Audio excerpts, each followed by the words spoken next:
Cheers. Cheers. A secret agent living a double life. His wife may be cheating, but he's got government resources to find out. Will his personal pursuit stop him from defeating terrorists? All this can only mean one thing. We're comparing La Totale and True Lies on this episode of Retro versus Remake.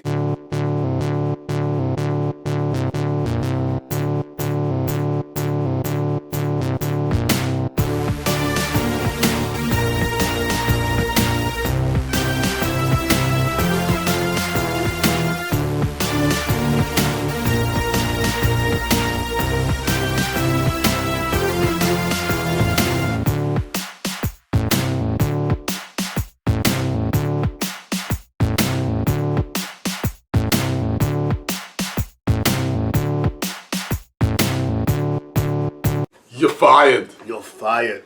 Why don't you cool out? I'm Reggie Parker. I'm Dan Farley.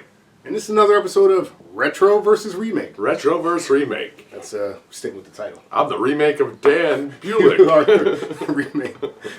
Just picturing like Rambo goes like, Take it all down. It's like, I like the last guy. He was more introspective. Well, this one's taller. Taller's better. We all know that from Actually, Tinder. I don't know if I am. It doesn't matter. I think you are. Am I? I don't know. He's pretty tall though. He's surprisingly he's a tall drink of water. surprisingly tall guy. Yeah. Mm-hmm. So I'm a big fan of Build Back Better. Build back better. Build Back Better Farley. That's why I'm the second born. I don't want to get into it. Let's go. I wish James Cameron was running this administration. Oh, yes. At least be more fun. Sure would. More nukes, though. Yeah. Bigger budget. Way bigger budget. Bigger budget, more nukes. Yes. It sure was. We're going to talk about the casual nukes in this, this film. Super casual. That's great. Yeah. But a lot of pre-9/11 talk on this one. Absolutely. Just for the audience, we're going to break down these two films for you. Yes. La Totale, The Total, is a 1991 French film. Equals. Mono equals. Monorail. One. Starring Thierry good luck, audience. Starring Thierry Lhermitte, Miu Miu, Eddie Mitchell, Michael Bogena, Jean Benguigui, Annick Alain, Claudine Wilde, and Francois Haji Lazaro. I bet they have that guy playing it. Terrorist. Francois.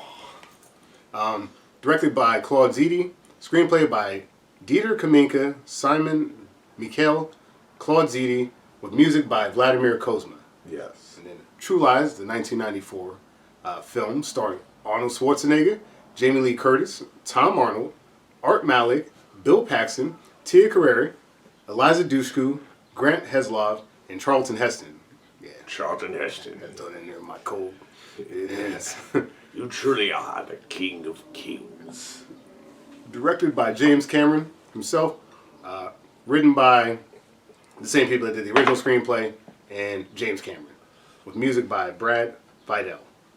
Dan, what's your first experience with either film? Either film. Well, I can tell you the first experience of La Totale as that I was looking for it on completely legitimate sites. Oh, yes. Completely legitimate Absolutely. websites to go find it. And I found one that said streaming with subtitles. Clicked on it, and it was porn. Damn it. And you know what? I knew it was lower budget, so in the beginning I'm watching it. I'm like, I guess they're getting married in this scene. Oh, and I know French cinema can tend to get a little erotic. Sure. So it keeps going a little bit, and I'm like, oh, that's full penetration. That's pretty bad. Actually, speaking of full penetration, you can hear a countdown going on. So What is that? it's my fridge. Oh, it's your fridge. Oh. No, it's the terrorist. I thought it was Crimson Jihad. Why does he call himself that? Sounds cool. Sounds bad. The Desert Spider. Great name. Yes. All right. Well, we didn't blow up my house. Yes. That's good. The fridge is now closed. But so the first time, and then True Lies, did not even know this was a remake. Mm-hmm. I saw this in the theaters. I remember my cousin took me to go see this when I was not old enough to go see this movie. Not. Definitely not old enough to see this. And upon watching it, there was like no concern. Like I remember my parents were I don't know how strict your parents were, but I was not allowed to watch like rated R movies. Sure. And I went to go see this in the theater. I remember it was like close to opening night, like around then. Yeah. And it was packed. It was a packed theater. Loved it. Loved the movie. That's great. And then like I watched it, I was like, what they curse a bunch. Like I saw so much worse in cartoons. Sure. But in this they curse and I'm glad they didn't like hesitate on the cursing. It makes it that much better. Right. But and like some of those movies that I couldn't watch, I'm like, really? Yeah. Like okay. They were big on like not nudity. Like, This one's pretty it was nothing. Yeah, it's Nothing. pretty light. Yeah, actually, nothing. You know, Compared to like now I'm like watching porn versions of these movies, and I'm like, oh, okay. it's a little racy. Yeah, so I had to rub one out, and I didn't finish it. I'll be honest. I took a nap afterward, but I can see you confusing the first film because there's more tits in the first yes, movie. there is. And I did. So I started watching the Totale, but I couldn't find it with subtitles. Right. So it was very difficult to find. And if anyone anyone wants to send me a copy, I don't care anymore. Yeah. But it was. I mean, there were some gags in it that were shot for shot the same thing. Yeah. They did the same exact gags. It's like, you put no effort into this whatsoever. There's a lot of that happening. And, we'll go through that, but I think Cameron did some interesting Oh, yes. Absolutely. Let me tell you, True Lies, and looking back on it as, like, I wouldn't be as pompous to ever call myself a cinephile. Sure. But as someone that appreciates a good movie and all that stuff, the pacing of this movie is perfect from start to finish. It's like, there's no, like, lull. Yeah. And, like, the whole thing is just like, boom, boom, boom, boom, boom, boom, and it's like, the beginning, and then his family life, and then the whole part about this car salesman, and then right into the ending. Yeah. Like, and then a little bit of getting her involved, and then right into the whole ending, which is 45 minutes long. Which is interesting for a movie that's 2 hours and 20 minutes. Yeah. It's hard to say, like, the pacing's good. But Yeah, like, I didn't notice, like, at all the fact that it was like, oh, wow, this is... And I even wrote that in my notes here, that I'm like, oh, man, the pacing of this movie is phenomenal. There's not a wasted scene in the movie. No, there's not. Can't say the same for the original, but we'll get into that. Yes. Same as you. Like, I have never seen La Totale. Yes. I searched far and wide to try to find one with subtitles. I didn't, so I basically just ended up watching it in French. But, kind of getting generally what was going on. Yeah. And honestly, like, it's the type of film where if you don't know, like, what they're saying, because you have True Lies as a backdrop, it's like, I know. Yeah, I know what I'm getting. Yeah. Exactly That's exactly what I'm saying. Like with in like the beginning when he's getting away, it's like, I'll be honest. When I was watching that, I was like, I could get away from these fucking guys. Like, this guy's. It's like, are you serious? These are security guards. That's a great point. Like it was like, oh, this is pathetic. We will definitely get into that. Shit. It was like, oh. And I just want to go on record as saying, I'm pretty sure the guy that played his partner in the La Totale was actually like a guy. Yeah, just some guy. He was not attractive at all. Like he looked like a guy you ran to at the bar that has a shitty job. Yeah. He's like, oh god. Everybody's like, come on, do we have to be looking after your wife? Don't we have bigger fish to fry? He's got like the type of jacket that you would expect a journalist yes. covering a horse race. Yeah, covering a horse race. Like, I don't know, the horse one, which is like that's like one of my favorite Kurt Vonnegut things. It's like he's talking about he's writing for Sports Illustrated, and he's covering a story where the horse jumps over the fence and ran away, and he's like, I don't know. He's like, how many times can I write this? Like, what do I write? So he just wrote, the horse jumped over the fucking fence. I quit. Like, that's what that guy wears. That's exactly. Awesome. That's exactly that. That's exactly. With like the fucking leather elbows. Striped jacket. Striped jacket. It was just like a weird but yellow. It was like, weird yellow orange. It was like, it looked like urine. Like, unhealthy urine. It was a bad look. Yeah, it was a bad look. And his tie was always like done. You could tell like he smoked 17 cigarettes that morning. He was like simultaneously the Frenchest man that there was, and also like the a slob. Yeah, the exact opposite of every French person you've ever seen in your life. 100%. Yeah, like that guy's not fucking your wife. Totally. And like True Lies, similar to you, I saw when I was younger. I really remember it from college. Me and my buddies, who I'm in a book club with, we did a rewatch of like a bunch of Arnold Schwarzenegger movies. Yeah. And I remember saying, man, that True Lies, pretty cool. It really holds up, man. It really does. I really thought, like, aside from a fantastic action movie, which it is, it's also hilarious. It's really good. It's really funny. And it's like, oh, it's an interesting enough plot. Yeah. The only thing that I guess you could say that it doesn't age well, it's kind of chauvinistic of like, yeah, it's like, I mean, like anything else from the 90s, but it really doesn't, like fade well with like, I guess women, like, but it kind of does. Like, I don't know. It's tough to say. It's hard to say as a dude. Yeah. There's some like feminist lines. I think there's some editing. Honestly, Cameron has always, I guess, directed or written like a good female kind of like lead, and I think Jamie Lee Curtis handles a lot of the heavy lifting in the feminism department. Yeah, she does. But even like the Paxton character, who's sleazy, he's actually like, he's not as bad as his French counterpart in terms of like how he behaves. Yeah, and like he's borderline a rapist. He is like he's I mean, granted, Paxton is. We're comparing Louis C.K. and Bill Cosby. Yeah, that's basically that's what we're doing. That's basically what's happening. But yeah, I remember giving it another watch through in college, and yeah, so we both have experience with these films. Yes. But just because this conversation needs to happen, we'll dive right into the synopsis, and then we can start fucking breaking this. Sounds good. All right. Basically, in both films, you have a seeming everyman who's living a double life. His wife thinks that he has seemingly. Like Arnold Schwarzenegger. Of course, it's a computer salesman. First of all, both of them are far too jacked to be like. Forget it. We're just like some like Midwest like couples. Like, okay. It's like, why does she have abs? Why are you Austrian? Yeah, why are you Austrian? I'm Harry Tasker. Harry Tasker. Your name is Harrison Tasker. Harrison Tasker. Yeah. You don't believe me? No, I don't. Not even a little bit. Not even a little bit. You're clearly a spy. Yeah. And not for our side. I don't think I need the notes. There's a seeming everyman who's basically living a double life. He's a secret agent.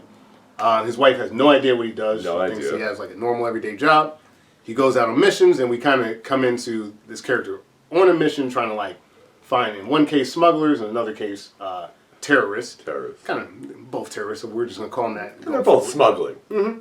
Yeah, so there it is. So interchangeable. Yeah, it's interchangeable. During this mission, he uses a female source to find out more about the terrorists. While doing so, he also uses some of that technology, finds out his wife may be cheating. Yes. He then uses all of the government's resources All of it. to spy on his wife and find out that she's, in both films, has a potential love interest named Simon, who ends up being a used car salesman. Yes. Who's pretending to be kind of what he is, a secret agent. And they're exact mirrors of each other. Exactly. Exact mirrors. Which is great. And then from there, like, he does this whole plot to, like, basically try to find out if his wife's cheating, using more government resources. He fucks with that guy, Simon. Oh. Tables kind of get turned. The terrorists find him. His wife still thinks he's a normal guy. She figures out that, no, he's that dude. Yeah. They take on terrorists, and both films sort of end with them, respectively, taking out terrorists. Yes. So, again, double agent. But I gotta say, in that, in the Totale, she becomes much more like, oh, she's now the Terminator. Yeah. Like, she's. Yeah. Like, Jamie Lee Curtis kind of like, happens. Ooh, I dropped the gun and killed 37 people. No, I do appreciate that Mew or whatever, that her character actually takes somebody out before she drops the gun. Yeah. It makes that scene much stronger. Yeah, it's much stronger. But yeah, and then by the end, in both films, we have like a sort of end scene where this husband and wife duo now are like working together to take on other terrorist plots. Yes. And pretty straightforward story.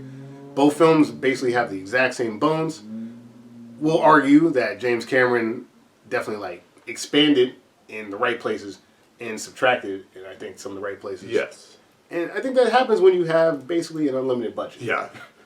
Yeah, this is the first movie to ever hit $100 million, I think. And which was replaced the next year by Waterworld.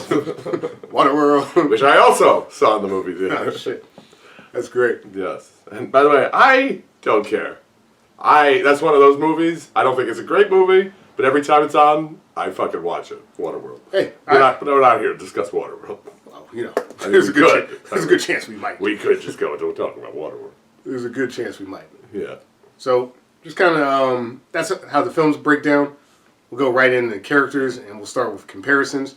You already alluded to this a bit, but in the original 1991 film, I have Thierry Lhermitte as Francois Bolsin. La routine. And in the 1994 film, we've got Arnold Schwarzenegger as Harry Tasker. Same guy. What's your exit strategy? I'm gonna walk right out of the front gate. May I see your invitation, please? Sure. Here's my invitation. The exact same guy. The exact same guy. I will say this, like Thierry or whatever. I'm gonna call him Francois from now on because that's easier to remember. Francois?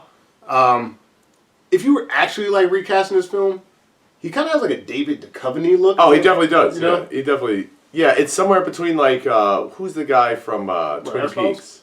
Yeah, I know Dave Duchovny, but then the guy from he kind of looks like him. And the original Dune. Yeah. I can't remember his name. Fuck, I can't remember his name. I'm just blanking. It doesn't matter.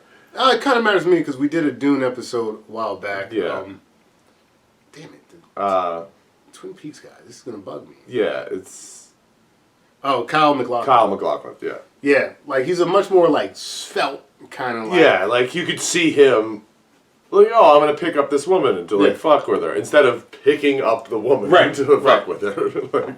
like this guy, if he was like, I'm going out to get milk, and then he shoots a couple terrorists, you would believe him. Yeah. It's like, he didn't kill that guy. Yeah, he's going to get milk. Meanwhile, like when Arnold was walking the dog, you're like, no, he's not. Like, first of all, that guy is not walking. I always think that's hilarious, by the way, when you see a giant man walking a small dog. I think it's pretty good. Like every time I walk my parents' dog, when I'm walking, like when I'm house sitting for them, I'm walking by like with this little ass dog, and I'm like, not that I'm home, but compared to this dog, I don't look like I have that dog. Yeah. It's good stuff. But like, you mentioned one scene. So like in the 1991 film, the original, you see before we get into kind of that scene where they're like infiltrating this mansion or whatever. Yeah. You see a little bit of Francois' home life, like his wife's planning a surprise party. Yeah. Some of his old friends, because he used to fence, they're there, and they're kind of just ripping on him. Yeah, he's got the most boring life. First of all, what fucking friends do that? Yeah. Like, I would never be like, Reggie. Yeah. Beautiful.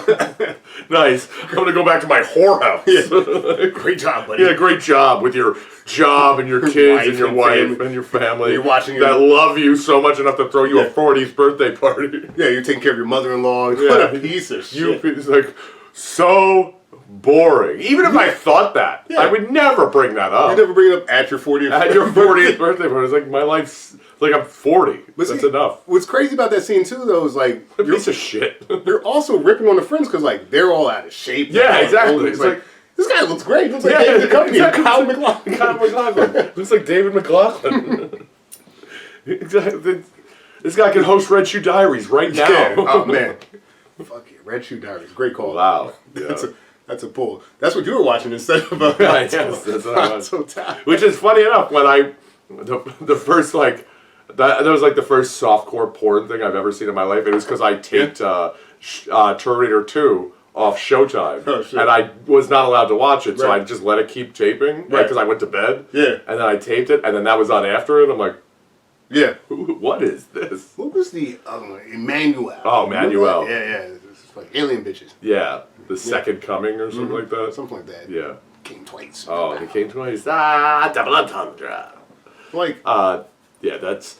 But yeah, his friends ripping on him. I remember seeing that. I was like, what the fuck are you talking about? Yeah. Like, and I read to see what they were saying. Like, I had to look it up, and it was like, oh, your life is so boring. What a fucking asshole! Get out of my house. yeah, it's ridiculous. You done with your cake? Good. Get out. You get like that scene where he's supposed to go home because they like showed the home life. You get that scene earlier in this film. Yeah. It's like when Arnold is supposed to be back home, he just continues chasing terrorists. Yeah.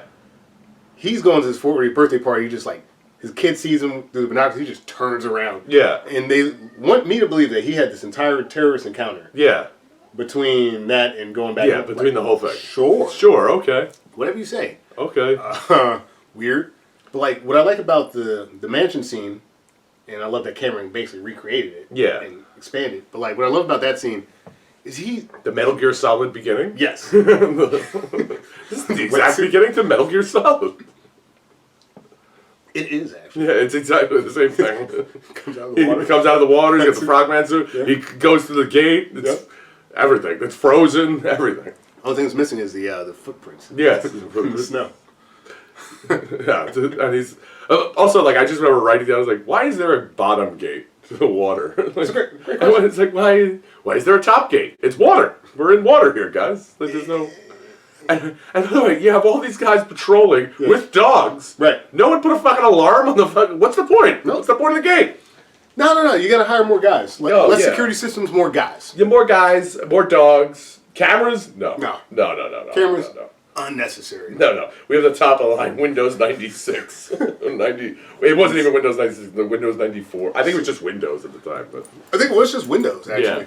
But I like that Thierry or Francois, whatever. I like the idea of seeing his life in the beginning because you don't know what they're talking about. Like Right. they're like we already know Arnold is fucking Arnold. Right. When he goes back, he's like, oh, his life is so boring. I think that's.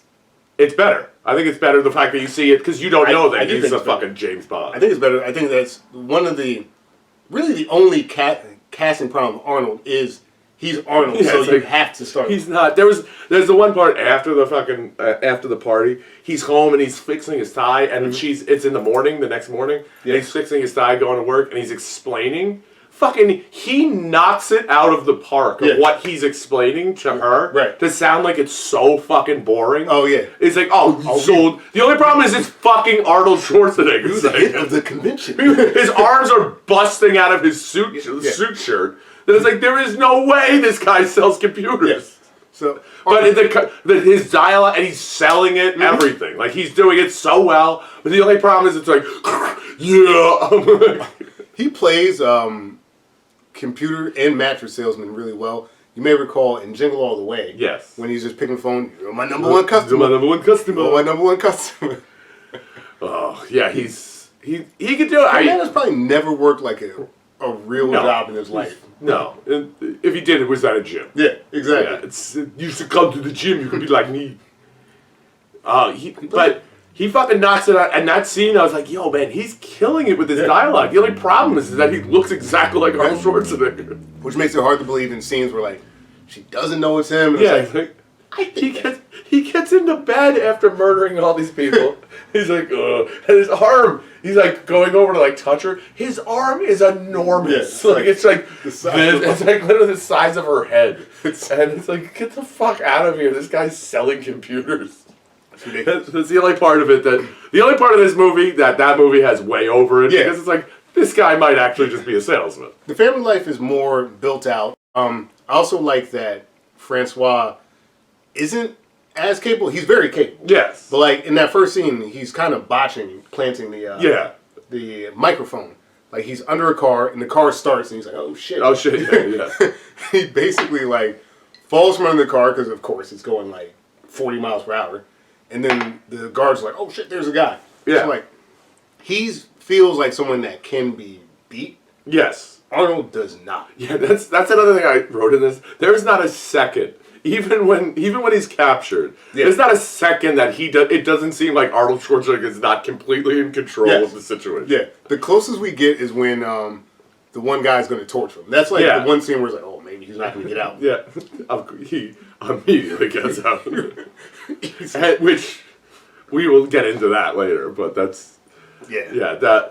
But no, in the beginning scene of him, I love that they did this too because it's almost like an homage to Goldfinger. Yeah. If you've ever seen the beginning of Goldfinger, he gets out of he's doing the same thing. He sets up these explosive and like the frogman suit comes out of the water. Perfect tuxedo, perfect suave hair, no problem, creases. no creases, nothing. Just walks in the back door. You try putting a tux under a fucking Yeah, you try fucking doing swimming like that in a fucking tuxedo.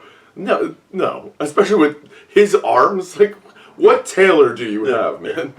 And then going in the back door and be like, there's too much garlic on this. This is all terrible. First, where is that chef that would be like, oh, I'm sorry. Yeah. Oh, my mistake. Oh, we'll get rid of all this right away. Who the fuck are you, guy?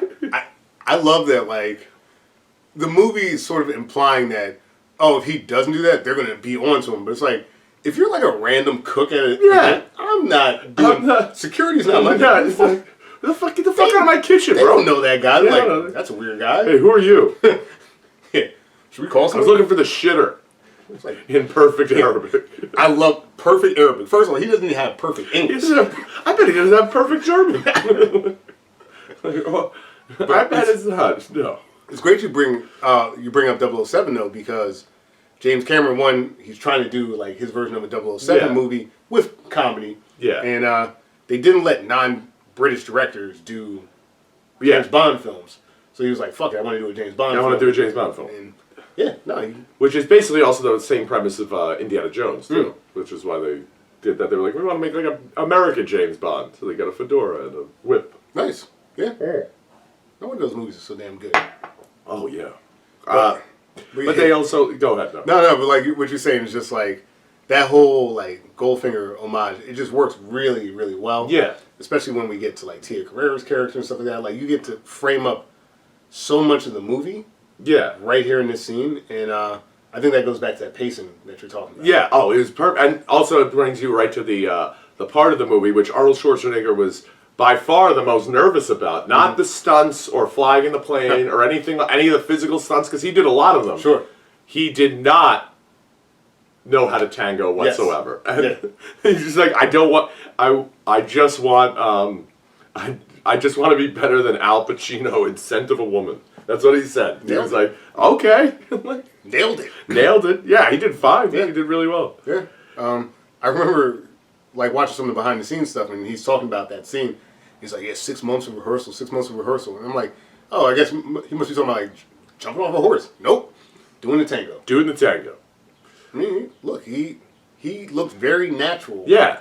In that scene. It's like that never came up. You're married to a Kennedy. Like that never came. You never went to somewhere where you had to dance like that. Yeah. Okay. Yeah. Okay, Arnold. Whatever. And then you get to meet Tia Carrere. Woo! Magnificent, isn't it? Yes, quite. I thought I knew most of Khaled's friends, but I don't believe I've met you before. Yeah. Let me tell you something. Swing. Oh my God! Like that's saying a lot. Yeah. She is the hottest in this movie as she will ever be in anything. Yes. She, Incredibly gorgeous, hot. gorgeous in this movie. Again, watching the behind the scenes stuff with Jamie Lee Curtis, when she brings her up, Jamie Lee Curtis is no slouch herself, but she's like, yeah, and Tia Carrere, who's beautiful. Yeah, it's like who's like I'd fuck her. Yeah. Like and I'm Jamie Lee Curtis. I like that her character isn't just hot because she's hot. Yeah, but who? Juno Skinner? Juno Skinner. From Philadelphia. Which, Bitch, this bitch is named Juno from Philly. could you imagine? Like, Yo, hand me that joint. What, that ancient Persian joint? yeah, that joint. yeah, that joint. Water rights. Yeah, fancy in water. You get that water right.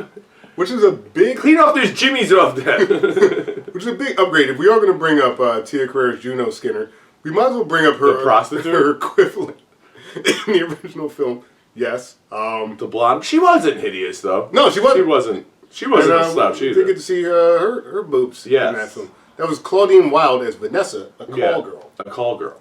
Which, again, going back to James Cameron making really smart choices, instead of some random prostitute to try to move forward in your film, it's like, why don't we make the hot chick part of the plot? Yeah, the only that's where I kind of got hazy. I mean, I put it together, but I was like, I have to do the work to do this. Yeah. Like that's like why? I was kind of sitting there like, why is she here still? And then I was like, well, because she's.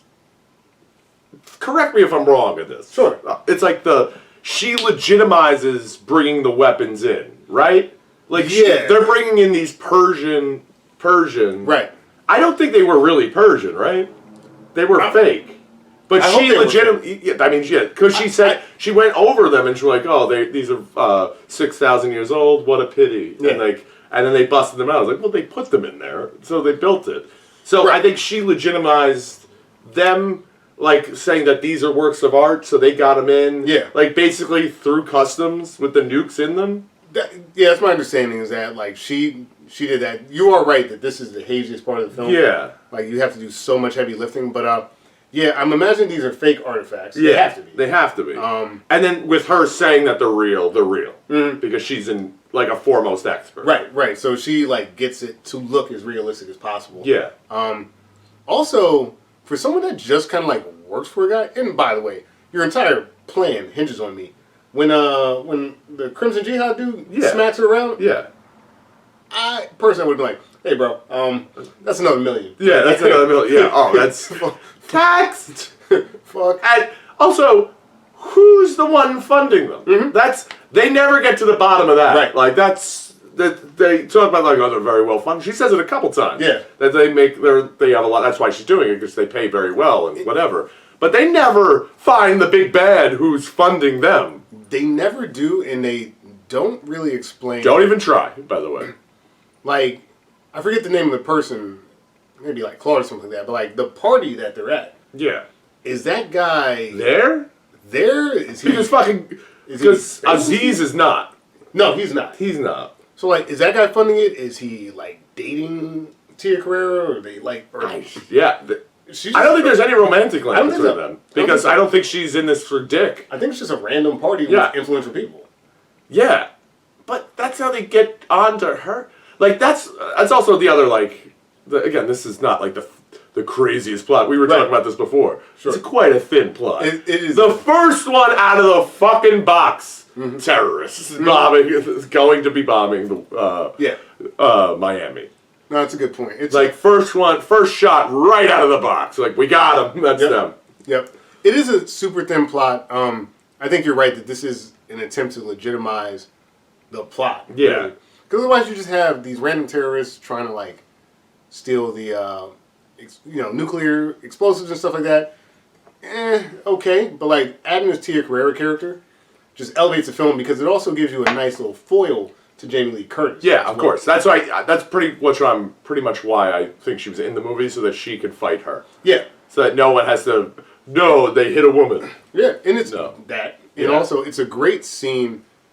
You know, in like the old wrestling, like putting someone over, like Tia Carrera losing to Jamie Lee Curtis puts Jamie Lee over. Yeah, I mean, we can talk about this later, but also like when she's after they think Arnold Schwarzenegger's dead. I'm sorry, Harry Tasker. Harry Tasker. After he's dead, that she's like, she's walking by and she slaps her with the ring, backwards ring, across the face, and then which is a great move, by the way, ladies. Yeah. Just slap a guy if someone's attacking you. Fucking turn your wedding ring around, and then you'll know if it's a real diamond or not. Yeah. Anyway, it's a good test.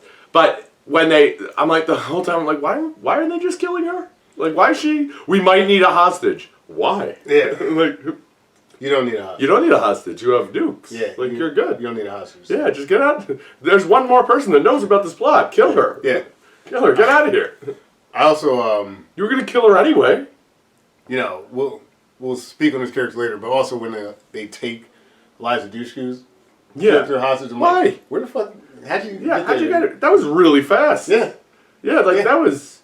How do you know where Harry Tasker lives? How do you know where Harry Tasker lives? Then you flew all the way to DC. You had someone not try to kill him. Right. Go get his daughter on the off chance he survives. Right.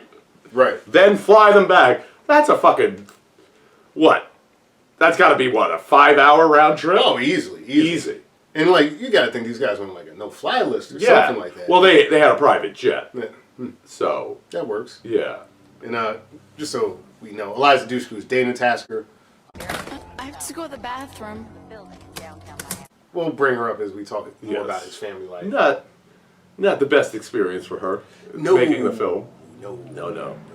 Yeah, she. I guess we might as well talk Yeah, about we that. might as well. She was groomed and molested and sexually assaulted on the set of this as a 12-year-old girl. Allegedly by James Kramer, who does stunt work in Hollywood.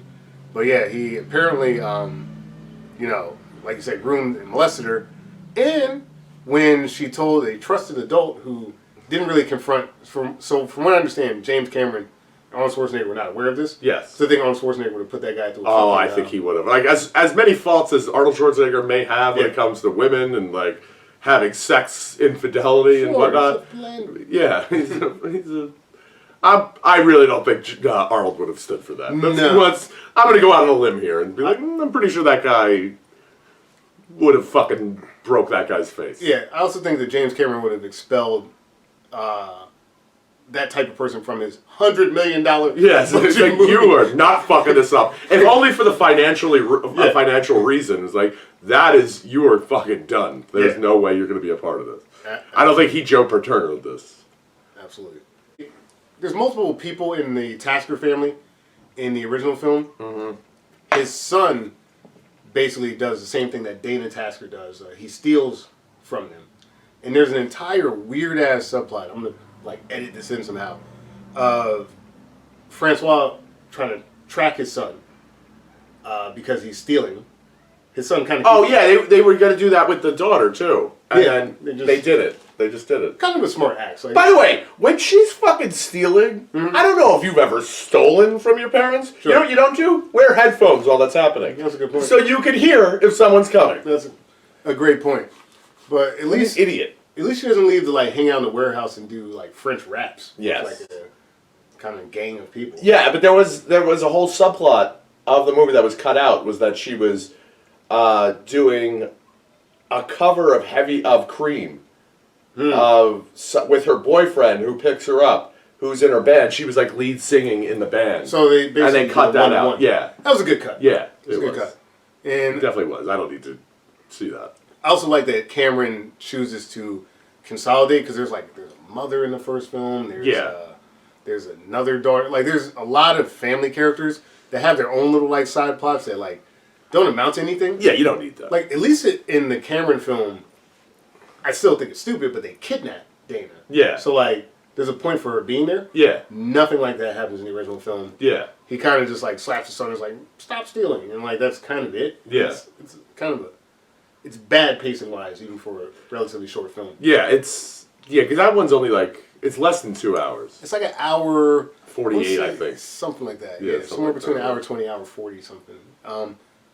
You know, another film that, you know, I guess the pacing's fine, but like stuff like that it's just like it's a drag. Yeah, it's a drag. Like I don't care about your like, fucking hooligan son. Like, yeah, we all do stupid shit when the kid can't have a job yet, and so where do you think he's gonna get money? Yeah, like, it's almost like a middle act before we get into the salesman who we're going to talk about. But like, why? Yeah, just cut it. And it's like Cameron. I just liked how he's lying to everyone, but everyone's lying to him. Yeah, and the only difference is just that point. He's the only one that's capable of realizing it. Right. Like, he's like, there's the scene when, which I loved in True Lies, and he does it so perfect, the face he's making, looking at when he's asking about Jamie Lee Curtis's day, when he knows that she went to meet Simon. Yeah. And she's like, oh, I had to go. They needed documents down at the courthouse. The CD doesn't work. And the one, that's it. And she's going through the whole thing. It was like, oh, it's actually pretty chaotic. And he's sitting there staring at her. He's giving that glare. I have this in my notes, too. It's like, I've given that glare. Like, I know you're fucking lying to me. Like, I know. And he's just like that. He's just eating the shit. Like, yeah. His face acting in this is really good. Even in the scene where he comes upon Simon and they're like, it looks like they're banging and it's like, whip of mask. Yeah, just the eyes. The eye acting in this is phenomenal. He's always been really good at that. Yeah. Since we're bringing it up, in the original film, I believe this is how you say it, but French actress Miu Miu plays Helene Bolsin. Oh, actually, the son's name is, the actor is Sigmar Stevenin, who plays Julian Bolsin. So that's the son. Hey, Jules. Not that it matters, but yeah, Miu Miu is Helene Bolsin. Bah, t'aurais pu passer un coup de fil. Maman a préparé un gigot, il va être trop cuit. J'aime pas quand c'est trop rouge, de toute façon. Encore un standard casso. And of course, Jamie Lee Curtis as Helen Tasker. Whenever I can't sleep, I just ask him to tell me about his day. 6 seconds and I'm out. So, it's hard for me to like talk about Helene because one didn't really have subtitles. Yeah, it's tough. I can't. Yeah. Two like French, so like I don't know what she's. I think it's basically the same though. Is that she's kind of bored with her life. Yeah. Like she's. Also, I like most movies. I'm like, how old were they? Like, like I don't know. It's like, are you like 45? Well, like, they say it's his 40th birthday. Honestly, that guy doesn't look 40 to me. No, he doesn't. She doesn't look 40 to me. Jamie Lee Curtis looks 40. Although, they did a great job with her makeup and, like, the way... When she's, like, regular? Yeah, when she's, like, when she's the courtroom stenographer or whatever. Yeah. They do, I think they do a great job with her, like, looking, like, very reserved and everything. And then as soon as she gets into the Doris role, I think she looks great, and she looks phenomenal. It's like, look at her, like, fucking. She looks phenomenal. Yeah, great. Mew Mew had a very similar scene, and I'm glad that, like, they did their own version of it in True Lies, but, like, she's going in to meet with this, like, mysterious man. Yeah. And also, a really good edit. You know how, like, Arnold Schwarzenegger's sitting there? Yeah. When they make that turn, he's got the tape recorder. The tape recorder, yeah. In the original film, it's notes that he's passing under the door. So, like, there's one scene where he's like, go lay on the bed, and then he passes another note, so she has to get off the bed to pick up the next note. I'm like, that one's much better. Terrible. Tape recorder. Smart editing choice, but, like, she does the same thing, like, her dress, she's like, well, this isn't hot enough, and she, like, turns it, so it's, like, a V-neck now, and the whole thing. I thought she was, also very good at looking like a normal, run-of-the-mill, kind of boring housewife. Yes. Her turn was not as dramatic as Jamie Lee Curtis's. No, it wasn't. Jamie Lee Curtis did a much better job, and it's just like a matter of like the suit dresses she was wearing, like the suit pants, and like all that stuff. Like it was all like, it's almost like it was that cusp time of like the '90s. It was like this is like a throwback to the '80s with the fucking huge glasses. Which, no matter what, because my mom had those glasses, it immediately makes me think of my mom. So it's like, that's like so unappealing to me. Like I'm like, and then the hair is like, there's nothing attractive. They don't about want it you whatsoever. to think about her sexually at all, and you don't. No, you don't. You're just like, But rightfully so. Right. You're not supposed to. Right. You're none of it. Like she talks about that they haven't had like sex in a long time, and because he's out killing people, and doing whatever. Talking to Tia Carrera. I mean, and I was like, by the way, I was watching that. I was like, and she, because after he tangos with her, he's like, I gotta go, and he leaves, and she's like staring back, and I'm like, like in that in that second, you're like, oh, he like has her like that. It's like, I'm not strong enough. Like, I'm cheating on my wife. Like that's it. I'm sorry, everybody. Funny enough, in the French film, because it's a hooker instead, they don't say that he slept the hooker, but they also don't say he did it, which makes it a different film. But I was like, whoa, this is something. It's interesting that like that dynamic's going on. Like maybe he's just such a workaholic. Because I feel like after like all the murdering and the high like adrenaline, like you think you'd bang your wife? Oh, you'd have to. Yeah, you think you would? Like this is what I'm doing it for. This is what I'm doing it for. Yeah. This is but they I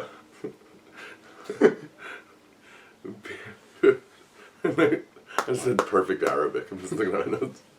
Perfect. And then he also says piss in Arabic. I was like, that's a word in Arabic? Piss? I guess so. Yeah. I love that. Oh man, it made me laugh so hard because I remember it was in the trailer for it. It was like, here's my invitation. I was like, what is the point of that ruse? Like, what is... Arnold is the king of the most pointless ruses in films. And it's like, why? Like, just fucking blow it up. Like, here's my invitation. It doesn't even look like an invitation. Right. It's clearly a detonator. Right. Hey, wait. This guy's... Wait! That's not cursive! It's like that scene with the gun in the sandwich. Yeah, the gun in the... No, just one bite. You guys don't know what we're talking about. We're talking about a show called Eagle Heart, where he comes in, he's the cop, the FBI agent, oh no, U.S. Marshal, into a bank robbery, and he has a sandwich, which is clearly a gun, and it's a comedy, and he's like, someone's gonna take a bite of this, or else I don't get paid, and the guy's like, okay, just one bite, and he gets on his knees to bite the, and he like puts his mouth like on the gun there, and he obviously just shoots him in the face, but it's the same thing. That's great. Like, why? Why? They do that, but he does that in Predator too. Like he's like he goes up to Carl Weathers and like in like the terrorist house thing after they kill everyone. He's like, oh, we finally got those bastards, and he's like looking for the forms. He's like, I think this is what you're looking for. And he hands him over. He's like, you set us up! And he like grabs him. Why show him the paper? Like, why bother? It makes no sense. You're just gonna grab him. Just grab him. It makes no sense. Like, you're gonna blow it up. Just blow it up. It's like you would think in that scene. It's like I think it was like one guard. You just kind of snap the guy's neck. Fucking break his neck and be out of it, and then blow it up. Yeah, you've done it 100 times. Yeah. It's like, you did it 100 times in this movie. Yeah. So I don't think this is your first rodeo killing people, like snapping people's necks. But I will say that I think you made a good point about the turn for Mew Mew. I guess because she doesn't have like a Tia Carrere to play off of. Yeah. She has to like the fact that she like shoots the gun. Yeah. And like purposely does it. Yeah, perfectly. Is her turn, and I think actually that scene that you're alluding to, which is a great scene. Comically. Yeah, and that's one thing we should focus on. Like True Lies is comedic. Yes. But clearly, like we were talking about the James Bond thing, like James Cameron wants to kind of make a James Bond movie, so it's more action oriented. Yes. Than comedy. La Totale is a straight up comedy. Yeah. Like straight up. Yeah. Like even they're wearing like outfits towards the end that like these cloaks that they're in. Yeah. The whole like joke, they thought they were like flew basically somewhere else, and they just circled the plane back, and they were still in France. Yeah. So like they're wearing these like outfits, and they think they're dressed up like basically like Muslims or something like that. Yeah. It's like, oh, we're in a foreign part of town. Like, no, you're not. You stupid. Fucking we're in France. But long story short, to say that like her shooting the gun, getting that first kill, and then being horrified. Yeah. That she's taking life, and that's why she drops the gun. And even like when that gun's doing a little Uzi drop with people getting shot, that scene is far less ridiculous than La Totale. Yes. She kills almost everybody in True Lies, and it literally doesn't make sense. And it doesn't register in her head at all. Yeah. She's like, oh. Which, by the way, it shouldn't. They're trying to kill you. It's clear that they're trying to kill you. Right.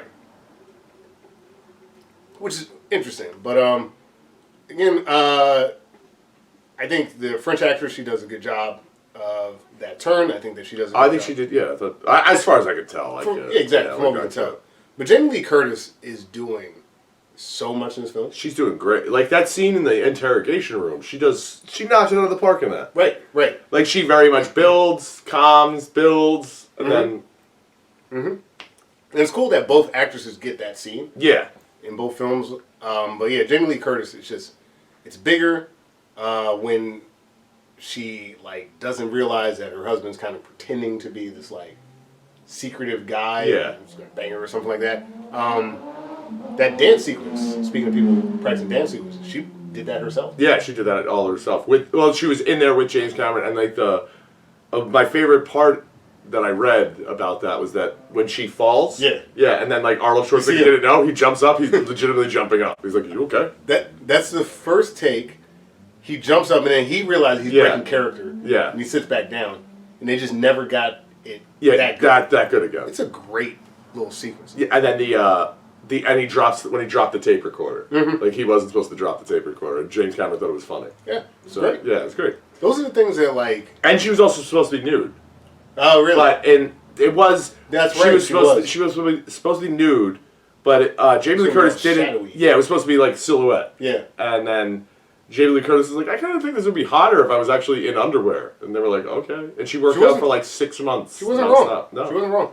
It was hot. That is like an iconic Jamie Lee Curtis scene. I think like, obviously already a megastar, but like if you were on the fence about Jamie Lee Curtis, that was scene was like, oh wait a minute, yeah, this chick's I think Arnold probably thought the same thing. Oh, he did. He was.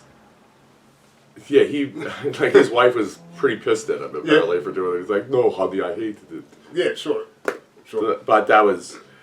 Oh, it was the. I'm just looking. Listen to Arnold nail the computer lingo talk. Sorry. Oh, that was when they get out of the fucking party. Yeah. And they go, and he's like, "Oh, let's go see if we can catch our flight." I'm like, "I'm sorry, what? Yeah. What'd you just say?" Right. Like, what are you flying Delta? Like, the fuck are you doing? Right.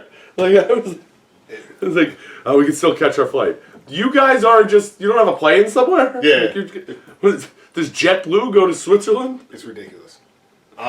Since we are talking about the female kind of leads, like Jamie Lee Curtis and Mew Mew or whatever, this is an excellent opportunity. I know we're jumping around quite a bit because there's another character we should talk about. We shall talk about. But we got to talk about Simon. Okay. We got to talk about Simon. We absolutely, let's get into it. So, in both films, the wife who obviously, like a wife who's not getting enough attention from her husband, encounters someone who pretends to be a spy and who ends up being basically a used car salesman. In the French movie, it's Michael Beaugenat, who plays Simon, aka Marcel. Oui. Il faut que vous deveniez ma femme. Mais je suis déjà mariée. Juste pour une mission au Mexique à Acapulco. And goddamn it, in 1994, Bill Paxton plays, plays knocks it out of the fucking park. God. See, it's not just a car, it's a total image. An identity you have to go for. This isn't some high-tech sports car. Tell you the truth, it doesn't even handle that great. But that's not the idea, is it? What are we talking about here? Pussy, right? He's so good. And when you say knocks it out of the park, first of all, what's great about True Lies is all the major role players, I mean, knock it out of the park. They really do. Arnold, Jamie Lee Curtis, Tom Arnold, who we're going to get to. Yes. But, like, Bill Paxton. Holy shit. What a fucking character. Fucking, oh my God, he's so good. Because he's so three-dimensional in being two-dimensional. Yes. Like, he's so pathetic. That, like, what he's doing, the whole thing. The only thing I don't understand, the only part of his whole thing is when they bug her, and he's talking to her, and then it's like, oh, like he shows her the newspaper from the horse incident and everything, Sure. And he's like, yeah, that was you, and he's like, yeah, that was me, and Arnold Schwarzenegger's like, he's taking credit for stuff that I did, and they're like, oh, he's full of shit. Yeah. Why is that the conclusion? Like, he still might be a spy, man. Right. Like, he just might be playing her. Like, hey, that's an easy thing I could say. It was in the paper. Also, you've been lying to your wife for 15 years. Yeah, exactly. I don't know what to tell you, buddy. Yeah. Pots and kettles. Yeah, pots and kettles.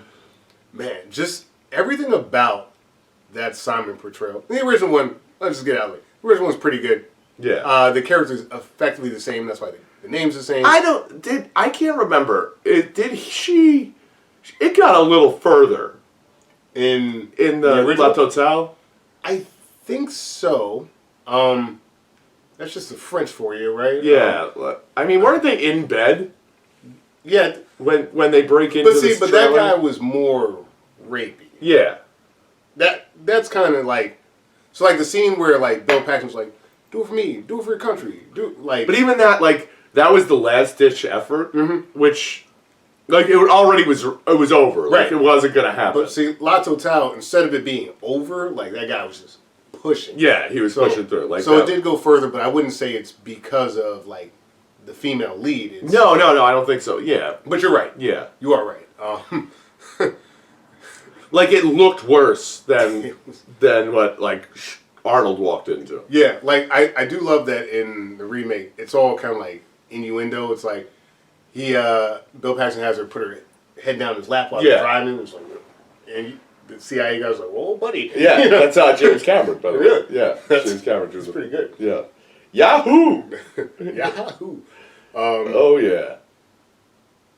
Everything about, like I said, the original. Look, it's kind of 1-to-1, but you're getting whatever. That first guy, he's fine. He's good. I don't want to cut him. Bill Paxton. This is a massive mess. Oh, it was knocks it out of the park. The vet gets him wet. The vet gets him wet. Aha! Yeah. And also, Once bored. And Arnold, the way he's playing off him is so good. Going back to like the scene where Arnold's so funny. Like he's actually really funny. aggressively funny. Yeah, he's really good in this movie. Like he's actually acting. Yeah. He's really like it's one thing to be like a one note like fucking like killing everyone, but he legitimately has like comedy chops. Like he's like when he's sitting there like when he's saying like, well, what about their husband? He's like dickless. These guys and he's like, yeah, those fucking assholes. Yeah, right. You can see like in his face is just so good. Yeah, like in one of the behind the scenes, like because they were just going through a bunch of films at the time. Danny DeVito's talks about his time in Twins. He's like, Arnold's really like his comedic timing is like really good. Yeah, and it shows here completely because that scene really works because Arnold knows what's happening. Yeah, Bill Paxton doesn't at all. He's just going full Paxton. Yeah, full Paxton. He's like the vet gets him wet, and which. By far, my favorite scene in the film is, and I wrote this as soon as like it starts happening. I was like, and enter my favorite part of the movie is this whole part. Oh, yeah. I think it's so funny. Like once he realizes that she's cheating on him or cheating on him, he thinks she's cheating on him. Yeah, and you know what? Fuck it. We just because we have to bring him up too to make this whole scene work, and we'll get both of them. You need both because they're both brilliant in this movie. In La Totale, there's this guy Eddie Mitchell who plays like Albert Grillo, like Einstein or something like that. That's his nickname. Ma femme a un amant. Bienvenue au club. Who's basically like his the dude in the jacket. Yeah, you know, that's him. Yeah, the Kurt Vonnegut. Basically. Yeah. Whose equivalent would be Tom Arnold's Albert Gibson. Now, right on time. I never thought I'd say this in my life. Tom Arnold is spectacular in this movie. Spectacular. Phenomenal. He is so fucking good in this movie. This is like this movie buys him all of the goodwill for the stupids. Yep. Like this is why he gets paid all that money for that because of this movie. Yeah. And you know, it was a big risk for James Cameron to put him in the film because at the time him and Roseanne were going through this like terrible breakup, tabloid nightmare. He did not have his shit together. No. And it's not like has any kind of conventional like acting training and look at him. He looks like he could be across the street right now fixing a car and I wouldn't even think twice. Sure. Like they pulled him out of like a Hormel chili factory and then he like works there and now he's fucking Arnold Schwarzenegger's co-star. But I love that stream of consciousness, says whatever comes to his mind, like inappropriate for the situation. Yeah. Like you'll be staking out someone's house who's like, her little hormones are running wild. You're not her dad anymore. It's Axl Rose and Madonna. Like all these little lines. Axl Rose and Madonna. I was like, wow, that's the most 90s thing. It was like, of course. Very 90s. Yeah. Like or 80s, either way. Well, speaking of Simon, when Arnold finds out about the Simon, and he's at Helen's like job. Yeah, and that walk across the street is so good. Like he's walking and everyone's stopping, and then like Tom Arnold, he's halfway. A bus is about to hit him and stops, and Arnold does not even care. Doesn't even. And just like doesn't. Which I've had those days. I walk past like, nope, didn't even notice. Nope. Don't even care. Don't care. Whatever. And then Tom Arnold's like, hey, he's honking around. And he's like, hey, fucker. He's like, Helen. I think it's about Helen. Yeah, I think it's Helen. I think it's about Helen. Oh, and then the turn where he's like, Helen is having an affair, and he's like, oh, welcome to the club. Like, bring it in, buddy. First time. Oh man. And also, like, he's perfect because he looks exactly like the guy whose wife has cheated on him several times. It's great that he can bring his own disastrous life. Yeah, his own disastrous life into this role, man. Oh, even the line, which is, there's the best visual part of this movie. Sure. Which is, we'll get to that in a second, but the best line in the movie is like, she stole the ice cube trays from my house. What sort of sick bitch takes the ice cube trays?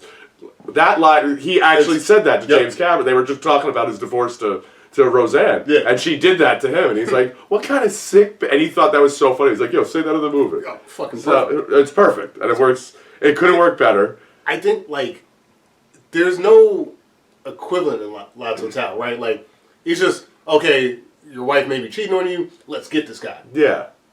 Gib is... He's been there. He's been there. And it's like... You don't really want to know this. Yeah. Like, he's like giving... like... He's like, yeah, we'll help you. I'm like, let's do it, but Jesus, like, let's not do this. Yeah. And then, oh, God. It's so good because he's, like, just giving him this advice. And actually, in these moments, like, throughout the entire first kind of half of the film, he's just kind of like the inappropriate, like, now's not the time Gib type character. What's his best... I wrote it down. Oh. When he's like, just in the beginning, when he's sitting there with when he's dancing with her, and he's like, hey, seconds count, buddy, ditch the bitch, let's go. Like that line right there. Like, those are the lines that he's delivering. But once now him and Arnold, like, these Eskimo brothers, like, they both are men that have been wronged, I guess. Yeah. But he's giving them, like, good advice. Like, look, man, like, what do you think? She's a living, breathing woman. Yeah, like, and you're not there. What do you want? Like, it's like, hey, she's gonna bang this guy a little bit, and she'll be around. Yeah. Like, or like, get in tune with your feminine side. Like, all these little lines that are just saying, hey, dude, like, this ain't on her. This is on you. Yeah. You're the one that's not around. You're the one doing all this shit. And but even like small little things too, like when he walks into their house in the morning, and like she's Eliza Dushku's walking by with the helmet on, with the headphones on. He's like, "Hey, I remember the first time I got shot out of a cannon." And he just walks by. Like, it's just such a throwaway line. Yep. And apparently, like, they had him do that constantly. He was constantly like, they take like 15 takes, and the best one. Well, if you're gonna hire a comedian. Yeah. To be on your movie, because that's ultimately what Tom Arnold really is. Well, yeah, he's a comedian, for sure. That's his origins, you know. Yeah. Yeah, of course. I mean, like, me and you throw us on the set and tell us, hey, just riff. Like, I think the cannonball line, that's a line that I think I would use. Yeah, you know, I would say that. I remember the first time I got shot out of a cannon. It's like, and then like saying like he's probably stealing the money for getting an abortion. Yeah. Like, is she having sex yet? She's like, she's 14. She's like, yeah. Yeah. It's just hilarious to watch this character become kind of like the voice of reason, and then to have Simon start to pick up the comedy again. Oh yeah. You know, like, yeah, he's the voice of reason, but he's also funny being the voice of reason. Yes. Because he's like, what's funny though is like, for him, it's almost like a joyous occasion. Right. Like the fact that like they've been through all of this other stuff, and they could relate on a level that no two other humans could relate on. Right. But now they could really relate. Right. It's like these two, it's like, she's cheating on you. Because you gotta imagine like this guy he's been working with him for all these years. Yeah, they're friends and they talk and stuff like that, but like now you know what it's like to be me, and we can like commiserate and you know, like, we should hear about. We should get an apartment together. That type of shit. And I don't know, like it also put Arnold's character over the top because like this is a believable, long-standing friendship. Yeah, because of these scenes. Before it's just like, oh, this is a guy I work with. Like now it's like these two are old friends. each other. Yeah, they know each other. Yeah. Whereas like the guy in the van who is doing the hacker work, which by the way, 1990s hacker work is like nothing. Like I'm just like, oh my god, like oh boo. By the way, it was in so many random 90s movies. That guy enhancing. Yeah, enhancing. Like, is he Italian? Is he German? Like, what is he? He's also George Clooney's boy. That was Grant Heslov. Yeah, He plays Facil. Yeah, who's in Congo. Gets his head crushed in by a gorilla. Damn. And then goes crazy and like runs around. But he's also, that's George Clooney's boy. Really? Lent George Clooney $200 to get headshots, and since then they've been friends in like 1982. That's great. Yeah, that's great. Like it's that way. Yeah, but like that's a real boy. You know? That's the guy who gave you $200 in 1982 before when you were just George from Kentucky. Yeah, exactly. Like, you were not George Clooney yet. That's great. And he had a good scene too. All the stuff in the beginning was fine. And he did a little tango with Tom Arnold, which was a fun little side. That little thing, that they did. when he goes up and he's the cameraman and whips out the gun and bah, bah, and kills 3 dudes. Bah, bah, bah. Like, solid. And does it like, whew. See, that's like one of those. Yes, he's the computer nerd. Yeah. But whatever spy network, which they never say which it is. Omega Spectrum. But that's like the department they're in. It's not necessarily right. Like, you don't know what they are. Even the terrorists don't know. Right. Because that's what they were going to interrogate him about. Mm-hmm. Run by Charlton Heston. Yeah, run by Charlton Heston, who is based on Nick Fury. Yeah, director Spencer Trilby. He's got the eye patch. Yep. And James Cameron's from his comic book days. Yeah, because he really wanted to be a comic book artist. President, one of our best men is inside. Mm-hmm. So he was a big fan of Nick Fury, and that's what he based it on. Yeah. That was the perfect way to get all those characters out of the way. Yeah. So we could talk about Bill motherfucking Paxton. Bill Paxton, dude. Oh. The line.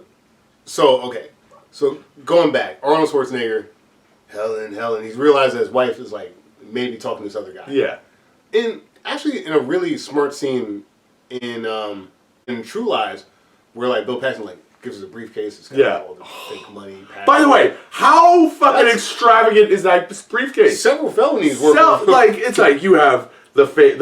Is it fake money? I don't know, but it's foreign money. And then the passports, the fucking plane tickets. Yeah. You like, okay, the maps, whatever. Sure. But does he just carry this around all the time? I guess so. Imagine the day you get like randomly pulled over. It's like, oh, nah. See, that's because I'm trying to get pussy. Yeah. See, no, officer, here's what I do. Please, I'm sorry. No, I'm a used car salesman. Do you need a car? You need a Corvette? You need a Corvette? The bit gets them wet. Like that sequence from which you see in the interrogation. Both films do that. They do this flashback of how they meet Simon. Yeah. But like when Arnold finds out he's now on this mission to like figure out who the Simon guy is, Arnold comes on the lot and Simon's like, "Sucker's born every day." Like that sequence. She's a beaut, isn't she? Like, oh, he plays how fucking funny is that? Oh, sequence? he's the best playing the car salesman. He's perfect. Right like, amount of sleaze. Oh, trust me, and I know as a dude, you know that guy.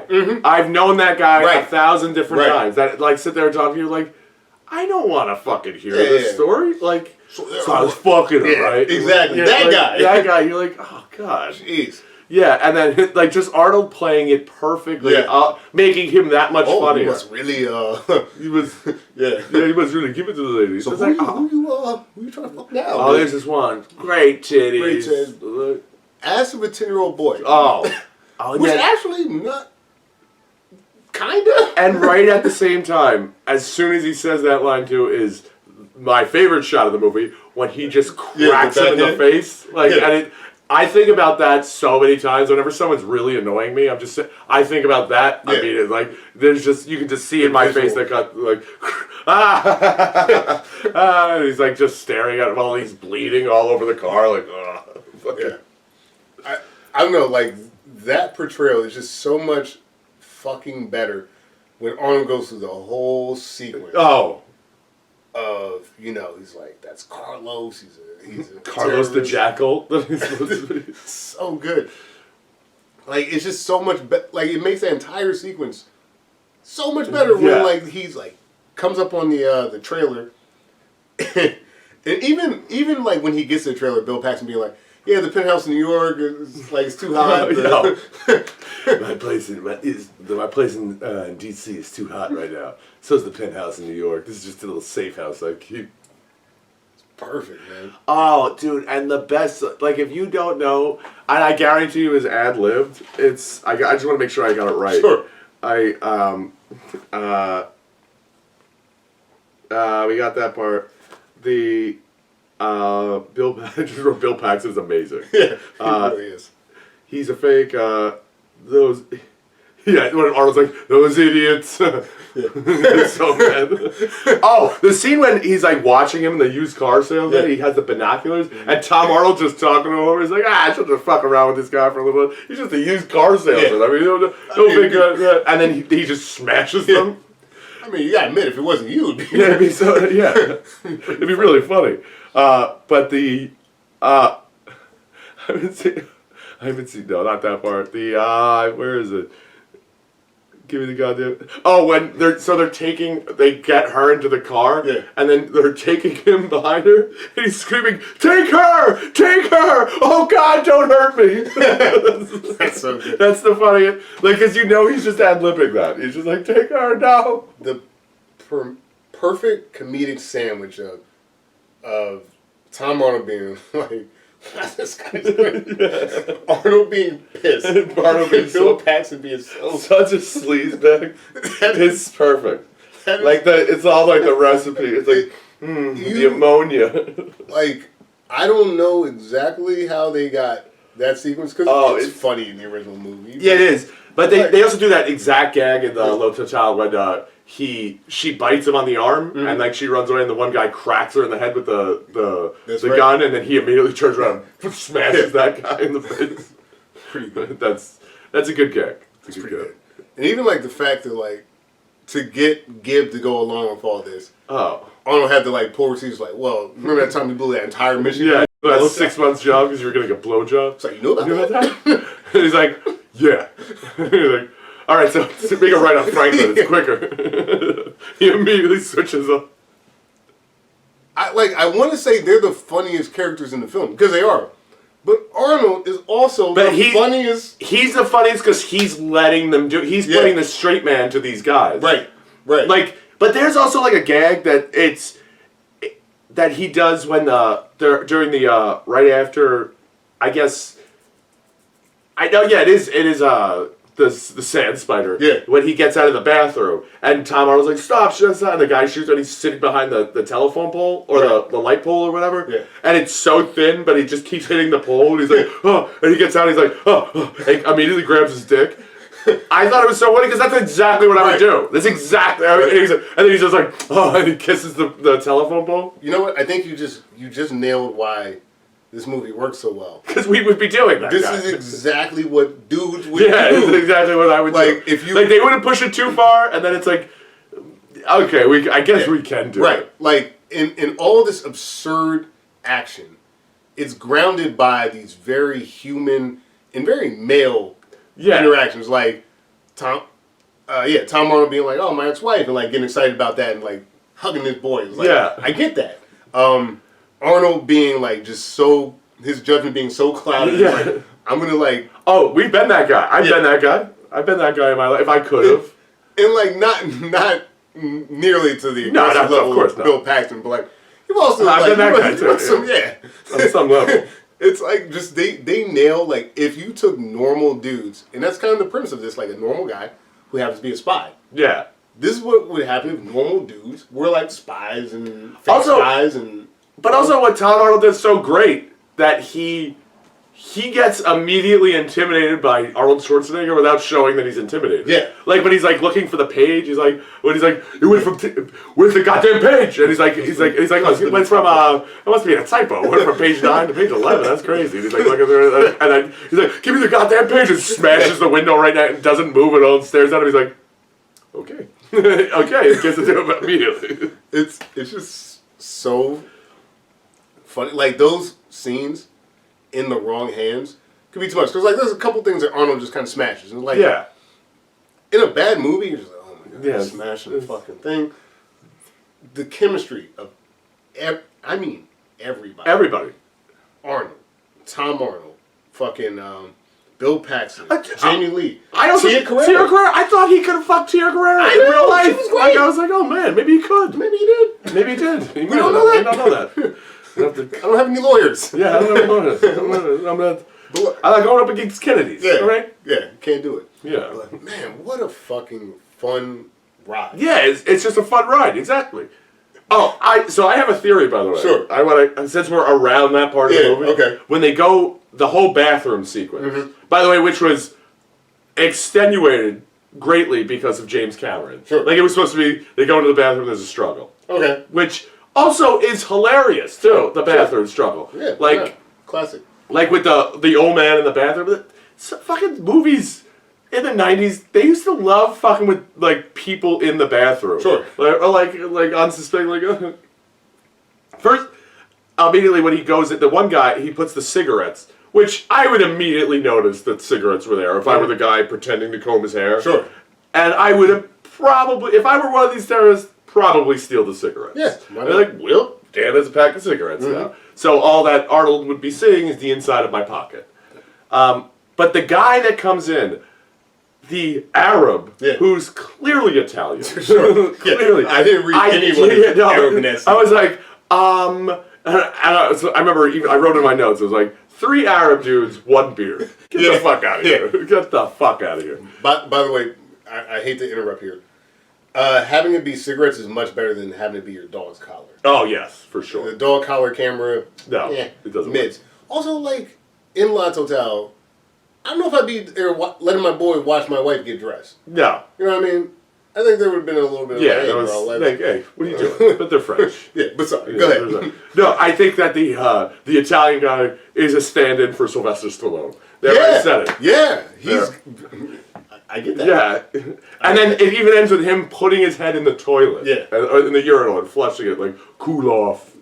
You're right. I think it was he was genuinely picked because he looks like Stallone. That's my theory. I see it now. Yeah, I see it. I do. Fuck, that's a good scene. Since we're talking about this scene, because we talked about the comedy aspect of this quite a bit, that scene does the action stop? No. Does the action stop in this fucking movie? No. That is amazing. That is amazing. That sequence from that bathroom to that fucking... To the Marriott. Yeah. The only part of that sequence that stinks is the CG... No. Okay. I'm fine with that, because it's, like, it's tension. By the way, the same elevator's in The Line of Fire. Oh, really? Yes. And then, but the only thing that stinks is at the end when he drives the motorcycle off and clearly CGI landing him in the pool. Sure. That's not even close. Because the CGI, I don't know if you guys remember 1994, wasn't exactly there. To be fair, they almost killed Arnold Schwarzenegger. Oh, they sure did. They almost dropped him 30 feet or something. Who the fuck thought it was a good idea to have the horse actually on that elevation? James Cameron. Mad genius. Like, the horse gets spooked because it's a fucking 30-foot drop. And apparently Arnold's stunt guy caught him at the last second. Oh my god. That guy had a new level on his house when he got home. He sure did. That guy fucked Tia Carrera. Yeah, that guy fucked Tia Carrera and Maria Shriver. Yeah, we made that happen. Allegedly. This did not happen. This did not happen at all. You might have fucked Tia Carrera. This is the musings of a drunk man. Yeah. But that looked so good. It's such a good scene. Hurry, my horse is getting tired. Horse. Oh, and Tom Arnold's look when he sees his boy riding on a horse. He's like, what the fuck? Facile. It's like, what? It's fucking perfect. Yeah. It'd be literally like if you came in here on a horse, you're like, what the fuck is going on? But even more ridiculous, after the horse saves his life. Yes. Because the horse is like, I can't make this. Yeah, no, he's like, what's horse? What type of cop are you? What the hell were you thinking? Yeah, I don't He's shit talking the horse. The hell? No, look at me when I'm talking to you. It's so funny. But that's perfect. Because there's certain there are certain moments in like a movie that you're like, yeah, I probably would do that. Yeah. Like that is one of them. I'd be like, what the hell's wrong with you? It's so funny how many times we say, yeah, I would do that. It's a movie about a guy who's been lying to his wife for over a decade, who's a spy for Omega Sector, who's chasing terrorists through Switzerland and Miami and fucking horseback ride. And like the entire time we're just like, yeah, I'd do that. Yeah, I would do that. Yeah. But it's like those little moments that make it human and accessible. Yes, it's like the same thing at the end of Jaws. Like it's like when the shark's coming at him and he shoots the tank and it explodes. Roy Scheider's face, so like, ah! That's exactly what my response would be if I just killed this giant great white shark. I think that like going back because we're talking a lot about True Lies, but like La Totale is a film that does something similar. Like you take a regular guy and you put him in these like insane scenarios. Yeah. Now James Cameron got to do the same thing with an unlimited budget. Yes. So and with like star power that we would know again. hard for us to say how funny the French movie is. I know it's funny. Yes. I know it's a good film. Yes. But it is constrained. Extremely constrained. By the fact that they don't have James Cameron now. But it's the first $100 million movie. Yes, that. But that's also it's a comedy. Yeah. It's not an action movie. This is an action movie that's funny. Right. This is like any Marvel movie. Yeah. Like you have like parts of it that are funny, but it's not there for the funny. Like, and by the way, this is the first movie like that, I think. Yeah. That really does that. Like plays up the laughs to like thin it out, and it keeps it going, and it works so certainly beautifully. At this budget. Yeah. Certainly at this budget. And I think that like Marvel kind of copied this kind of movie. Yeah, it did. It did. Like, for instance, we both recently saw Multiverse of Madness. Yes. And it's a film where some pretty out there stuff happens. Oh, it's bonkers. But there's like laughs throughout. Yeah. And Marvel has figured that out in a way that DC has not. Correct. And yeah, like in these scenes where there's like crazy tension, like you're literally talking about like nuking Miami and shit like that, and we're just like, it's kind of funny. Yeah, because that's also like a very human moment. Like he's filming this video manifesto that he's explaining to them. The guy's shaking because he realizes I'm running out of batteries. And people are like, I got another one in the bed. I think I got another one. Go get it, you asshole. Yeah, batteries. To have your villains be, I don't want to say likable, but funny. Oh yeah. But also menacing. Menacing, yeah. It's like they weave that perfectly. Tia Carrere's a good example of like someone who she's definitely a bad person. Yeah. Oh, she's. There's no question. I mean, she's willing to nuke Miami. Yeah. Without for money. For money. Purely for the money. For money. It's like, I don't care. I don't care what happens. It's I don't care. Damn, yo, like you're from Philly, yo. Yeah, you're from Philly. Do it for Fresh Prince. You don't like the Dolphins, I Yeah, guess. exactly. But yeah, I love how they weave that comedy in. But like this, if you just did this straight up like a James Bond movie, Yeah. it would work. Yeah. But you get the added bonus of you get all the James Bond shit that you want, and you get one of the funniest fucking movies. Oh yeah. I mean, it's really funny. It's really funny. It is really funny. It's absurdly funny. Yeah. They're like straight up comedies where I'm like, like this movie. This movie beats it. Mm-hmm. Yeah. Like, this is funnier than fucking, I don't know, I'm trying to think. But Malibu's Most Wanted. But again, I say that to say that La Totale put all of the framework there. So Yes. like, the movie is an expansion of La Totale. Yeah, it's an expansion. It's basically building in action into that. And taking the framework of what that is, and then you have what he did right is recognizing where the funny people are or should be. Like Tom Arnold should be funny, and he is. Right. And he also fought for him to be in this movie.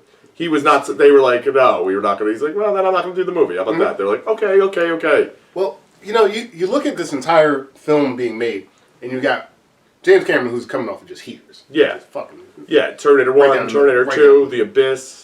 Just killing it. Yeah, and then wrote Rambo 2. Right. And then Arnold coming off of a movie that Last at the Action time Hero. didn't get the love that it Does not get the love. Probably deserves. I don't think it still does. Yeah. I think that movie's underrated. Yeah. That movie's, but that's also a comedy. Yes. That's not like an action movie where people went into like they used coming off Terminator 2. But see, that's the thing, right? This is Arnold trying to expand. Yeah. Because like when Arnold, every step of his career, no, you're just a big weightlifter guy. That's all you are.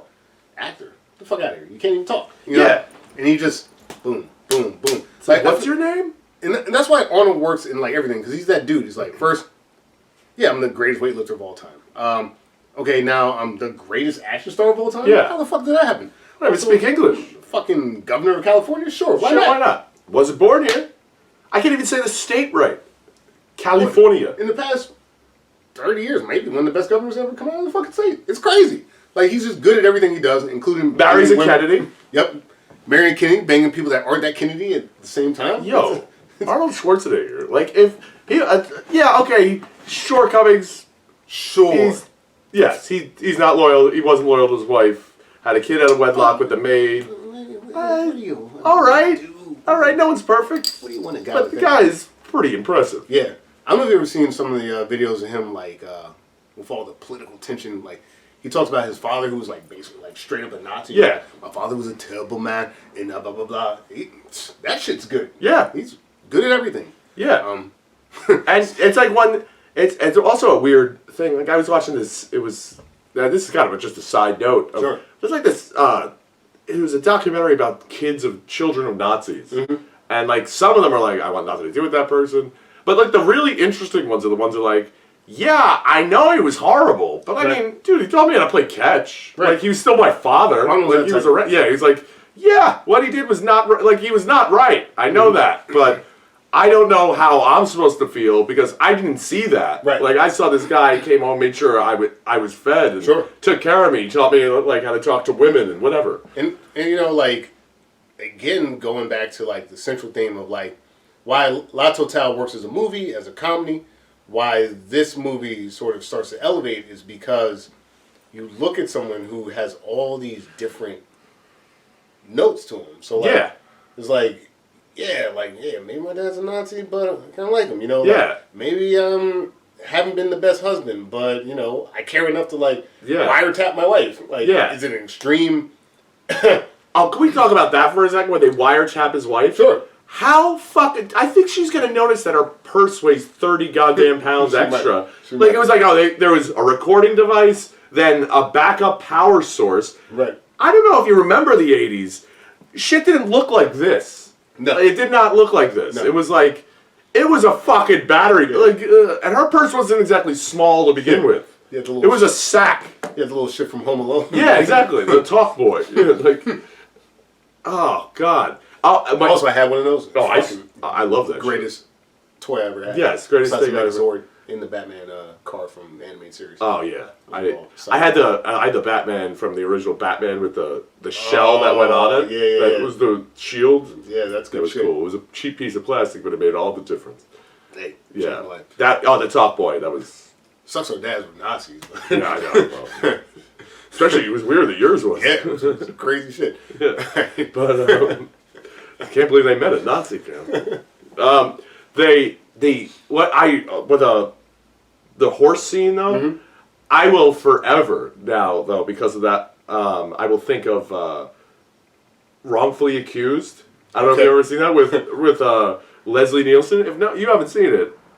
It's fucking the dumbest thing in the world. It's pretty fucking funny though. I really think it's funny.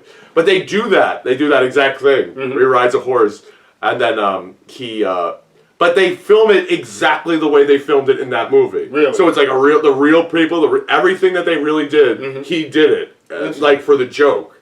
And then like he falls off, he's hanging off the side, and he's like his shirt rips, and he's like ripped beyond belief. But classic Leslie Nielsen. Yeah, classic Leslie Nielsen movie. I hope we run into a Leslie Nielsen movie because he's one of the funniest fucking people that's ever. Oh man, if they ever remake The Naked Gun, which I hope they never do, we'll be doing that on here. Yeah. Because I'll sit there and talk about the first Naked Gun movie for days. Yeah. I could talk about that. So. But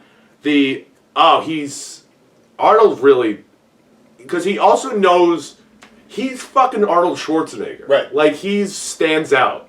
You know, he stands out in every room he's in. And but what he does so beautifully in this is like he lets other people shine. Right. Like he does. The reason why Tom Arnold is so good is because Arnold Schwarzenegger is playing off him that well. Like he's not trying to be funnier than Tom Arnold. Well, I will say this to really speak on the movie. When James Cameron came to him, he was like, "Hey, look, can we put Jamie Lee's name on the top of the Yes. Because Arnold's contract basically said that his name, nobody fucking else's name, that's at the top of the poster.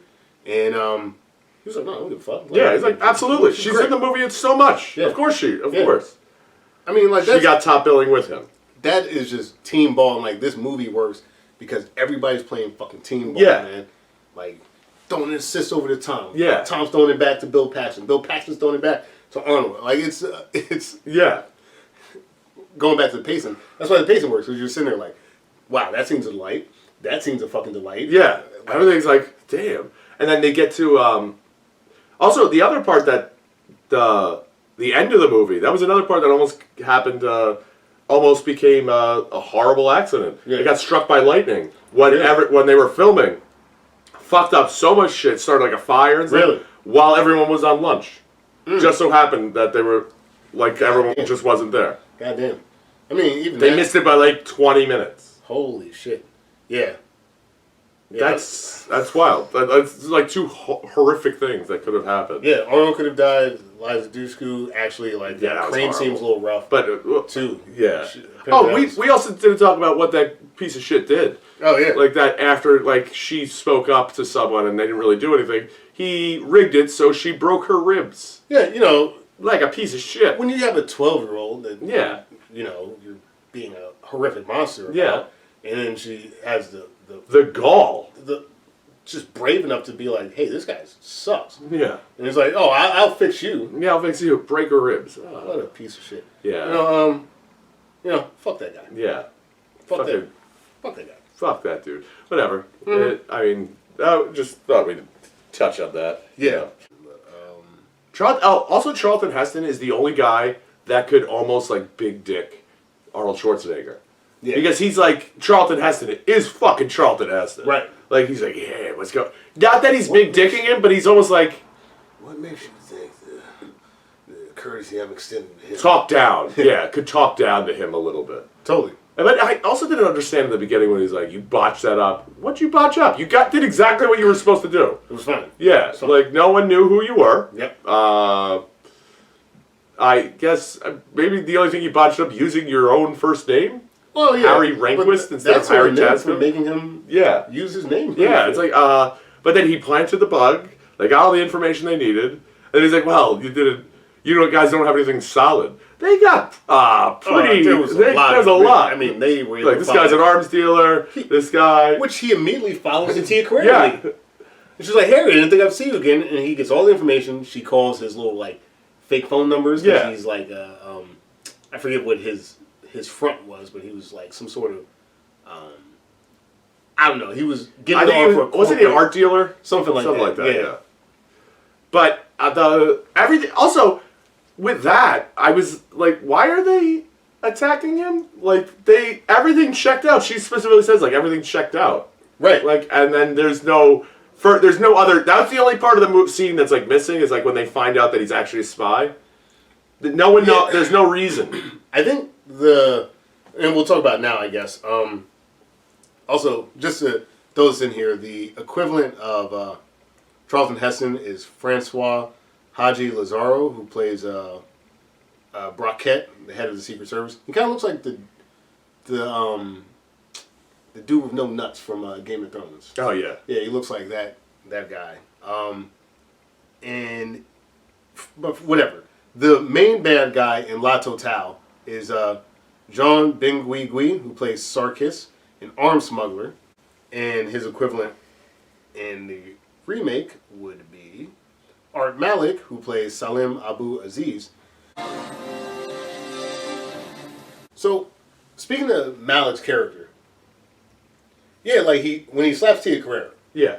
Because, now we're being followed. Like, I guess that's the only implication that Arnold's a spy is that, like, he recognized that he's now being tailed. Yeah. Like, why would it be on Tia Carrere? Yeah. I don't. What, you met Arnold, now people are following me? Like, are you sure people aren't following you just because you're a terrorist, bro? Yeah, you're already, what? That's a weird connection to me. Yeah, you've claimed all these, right, like that you did all these terrorist acts. Yeah, so why you are you... filmed it. They filmed it, you said you did it, and then you did it. Right, and now you're in America. Now you're in America. What? I don't understand. Did you shave your beard so people don't recognize you? I mean, that was also the other thing, like when he's going through the mug shots, and he immediately, like, he has to, like, look at his eyes. Like, I don't... I would say, for a movie that we've been getting a lot of praise, the weakest part is the plot. Yeah. Like, that stuff is thin. Like, we're kind of muddy on the Tia Carrere connection. We're kind of muddy on that whole scene. So, really, anytime they try to make that, and it kind of makes sense because that's what's not in La Totale. Yeah. Anytime they try to, like, bridge that gap, it seems a little shaky. Yeah. The other part that I remember was like getting at I just had a point. I fucking just lost it. It doesn't matter. I completely forgot it. It doesn't. Definitely the plot is the thinnest part of this. But it doesn't have to be. Oh, well, I remember what I wanted to say. It's like, also it's set in the most perfect time as far as espionage goes, because the technology is just advanced enough that, like, when she calls him, they patch him through to wherever he is in the world. Right. And, like, he could talk to her, like, hi, honey, Yeah. whatever. But he's also cut off enough that you have no idea what he's actually doing. It is actually the perfect time to do this, because you could not do this film in a modern setting. At least not like that. No. Right? Like, his wife, you know, in kind of an abstract way, his wife would probably be trying to, like, figure out what it is that he's doing all the time. Yeah. And she would have to know resources to, like, yeah, she would have to know enough know enough to not ask him any questions about what he's doing. For the sake of security. Sure. But she would have to know that he's not a computer salesman. Yeah. But in this, it's like, oh, he might be. You know, like, because he would have to, you know, if he wants to be in a world of espionage doing all this other stuff, he would actually have to have a front. And there's so many cameras everywhere that he's going to be on camera somewhere. Sure. Like the largest man. Yeah. Arnold's going to stand out. Yeah. Like, oh, the guy, you mean the 6'3" Jack guy that was doing the tango? Right. You mean he didn't just blend in? Right. Now, this was, like, the perfect time for this film, which is, like we were talking about before we started, which is why the sort of sequel never came out. Yes. Part of that was because, actually, unfortunately, 9/11 happened. Yes. So this particular subject matter, and there was going to be some scenes with planes and stuff like that. Yes. So they axed it, but, like... Also, the quote was, terrorists just aren't funny anymore. Nah, terrorism was just real. Okay. Yeah. Yeah, I don't think you could do the Crimson Jihad. No, you couldn't do the Crimson Jihad. Post 9/11. Yeah, no, you definitely couldn't. And people, everyone was up in arms, anti-Arab groups that saying, like, this is horrible. Sure. And James Cameron's response was, well, they were supposed to be Irish terrorists. I just didn't give a shit what kind of terrorists they were. Right. But then, because that movie Blown Away came out, they were like, well, we're not going to do that. Right. Because they just did that, the IRA. That's fair. So, all right, they're now Muslim terrorists. Yeah, it doesn't really matter what type of terrorists they are. Yeah, because it never talks about the only reason that they have is to have the United States away from their problems. Yeah. That's it. And honestly, in some ways, it's actually sort of a nuanced position. Like, when he is doing that scene, that ends up being funny because the battery's going out. Yeah. Like, he's like, you know, you bomb our women and children and you call us the terrorists. It's like, I mean, it's not... I mean, he's making a point, I guess, in that direction, I guess. Yeah. Like, giving, like, a plausible reason why you would go down that pathway. Not saying it's right or wrong. No. But you could see where the bad guy's coming from. Right. Which, you know, they don't just make him like... I mean... That's America. The bar is super low, but it's not like he's just, like, not speaking English and just trying to blow everything. Yeah. Like, there's actual nuances to Malik's character, which I think why the actor chose to play this character. Yeah. You know? Also, he was, I think, $34,000 in debt because he hadn't worked in a very long time, and he got that. So good for him. It was a good role, though. Yeah, like, I think he was very strong as the villain. I do, because also he was good because basically, like, in the nature of the film, everyone else is a bumbling moron. And he's the only one, like, everyone's fucking up until he takes that fucking bazooka and, like, and blows everything up. And up until that point, it's like, well, who's going to stop that guy? Well, like, one guy could beat all of you? Yeah, and honestly, you know, the way it's framed up, Harry really is the only match for this character. Yeah. You know, no one else is really plausibly able to stop Malik's character in this film. So, good foil, the same way that we mentioned that Tia Carrere was a good foil for Jamie Lee Curtis. We kind of talked about the turn where Jamie Lee is now, like, captured because they got rid of Simon, and Arnold Schwarzenegger kind of takes the film into its next phase, right? Like, once we kind of get rid of Simon and we get that beautiful scene where he's like, big smile. I got a little dick. It's pathetic. Like the movie. And then immediately starts pissing when Tom Arnold With puts a the gun. spy who pisses on himself. Would a spy piss on himself? And then the throwaway of get lost, dipshit, pop, pop, pop, pop, pop. Which is also in La Totale. It is in La Totale, the shooting, get out of here. Yeah, get out of here. In La Totale, actually, I will say that the terrorists catching them, because this will start taking us in the next scene of this film. Yeah. Actually makes more sense in La Totale than it does in True Lies. Because basically what happens is the smugglers think that that Helen or Helene in the original film is working with Simon, who they actually think is a spy. Yeah, they actually think they buy the spy line, right? So Helene is captured in Francois basically goes back to Simon's caravan where he's banging some other chick. Yeah. And he's like, get the fuck out of here. And he pretends to be Simon so that he's captured so that he can try to rescue her. Yeah. That's much cleaner than in the Cameron film where they both get captured at the same time. Yeah. And Jamie Lee Curtis is still like, no, he's just a regular guy. He's a regular guy. It's like when you pull the locket out, she's like, look, this is my husband. I was like, bitch, shut up!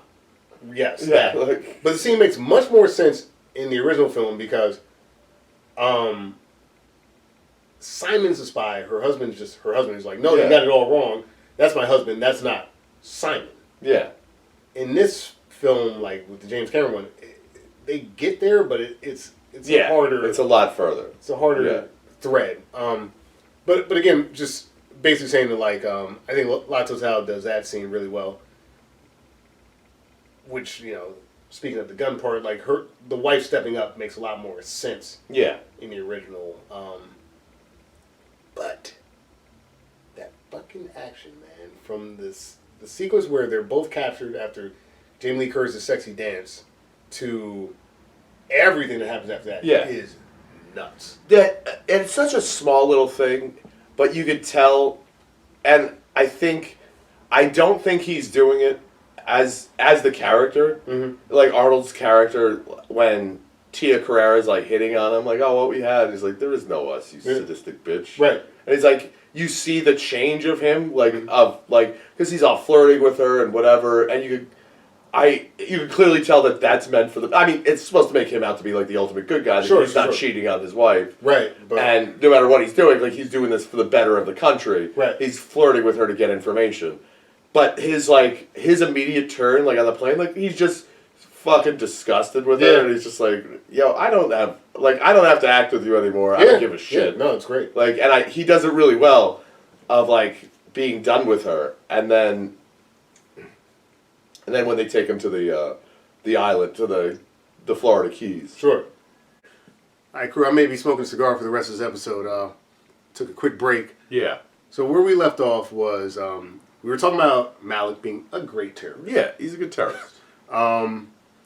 We're now in this sequence where the terrorists have captured in La Totale, Francois and Helene, which is a very specific scene. And like we were saying, the Helene protection of her husband is like it makes sense in both movies, but it actually has an extra layer. Yeah, because they think he's Simon. Yeah, and the way she thinks about it, it makes more sense that she's like, oh no, this is not him. But in this, she's like, could you let me handle this? Like, right, bitch, you don't know what you're talking about. Like, don't pretend like that you're the one that, like, you know anything. See, Jamie Lee hasn't earned that turn yet. Exactly. She earns it, but she didn't earn it yet. No. Versus like Helene Mew Mew, like she's earned that turn because she's been dealing with. Yeah, she's been dealing with Simon, who they think they're after. Right. And so she doesn't like, oh, in this case, she's like, oh, they're after me. They're not, she doesn't think they're after her. She thinks they're after Simon. Right. You know, like. Right. And like, yeah, that shit makes more sense. Like, Simon's kind of out of the picture at this point. Yeah. And I guess you could loosely say, oh, okay, because you were hanging out with this guy. Because he's got a little dick. It's pathetic. It's pathetic. It's pathetic. And he doesn't score that much. Fucking Bill Paxton's great. Yeah, it all works. But anyway, from there, now that they've been captured, you get two completely different films from here on out. Yes. Right? Like, still the same framework. We're going to beat the terrorists, but like in one sequence, you know, Francois allows himself to be captured as Simon, and they like fly around, and then they have to fight the terrorists. James Cameron, because he's got a much bigger budget. Yes, much bigger budget. We're now moving into a sequence where, in this first sequence, we have them captured and about to be tortured. Yes.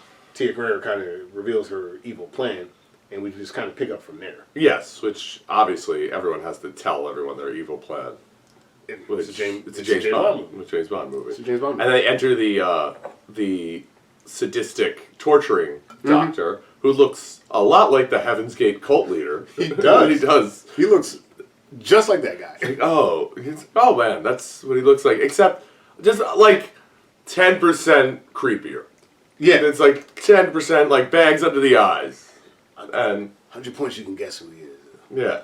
Or Hygintis. It's like, oh, that's and when they bring him to verify the what the bomb it is when they're making the demands. It's a snow cone maker. It's an espresso machine. That's really good. But what is he? He says something at the end. Russian. No, but he says like a third one. He's like, I don't best guess. I don't know, like a cotton candy machine or something like that. It's something like that. Remind us to insert the quote right there. Yeah. It's in the trailer actually. Like yeah. It's a snow cone maker.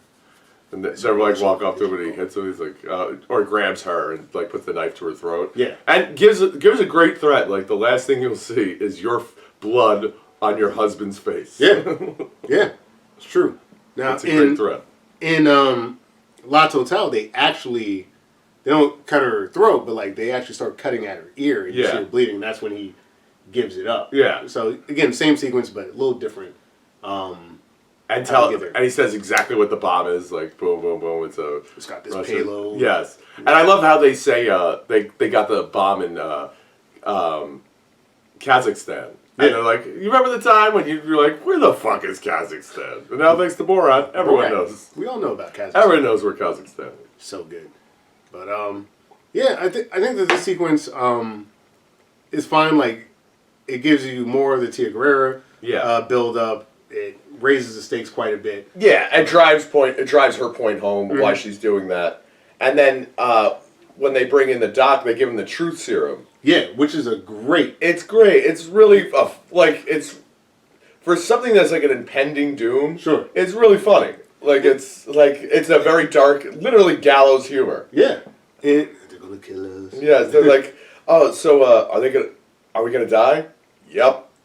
But I like that this is Jamie Lee Curtis's chance to kind of flip it, right? Yeah. Because Arnold interrogated her. Yes.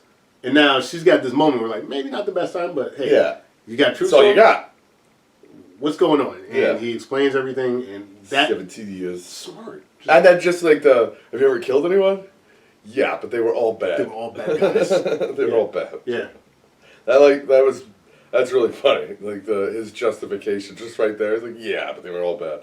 And then when the doctor comes back in, he's like, I was thinking about killing you. He's like, how? He's like, well, I was gonna use you as a human shield and then take that. He says the actual name of whatever it is. Yeah. I was gonna stab it through that guy's eye, and then I was thinking about breaking your neck. He's like, oh, how do you do? He's like, you know my handcuffs? I picked them. And he's like, oh, like immediately. And what I love is the whole from that sequence. Yeah. Till he shoots the guy that is holding the gun to Jamie Lee Curtis's face. Mm-hmm. It's the way he does it is like so seamless, like that it's like boom, boom, boom, boom, boom, boom. That's who he is. Yes. And it's like letting her know, like, this is your husband. This is who he is. And it's like, hey, next time, duck. Yeah. And it's the way they do it is so perfect. Like him killing like probably 7 guys in that in that span, and you're like, okay, yeah, like her.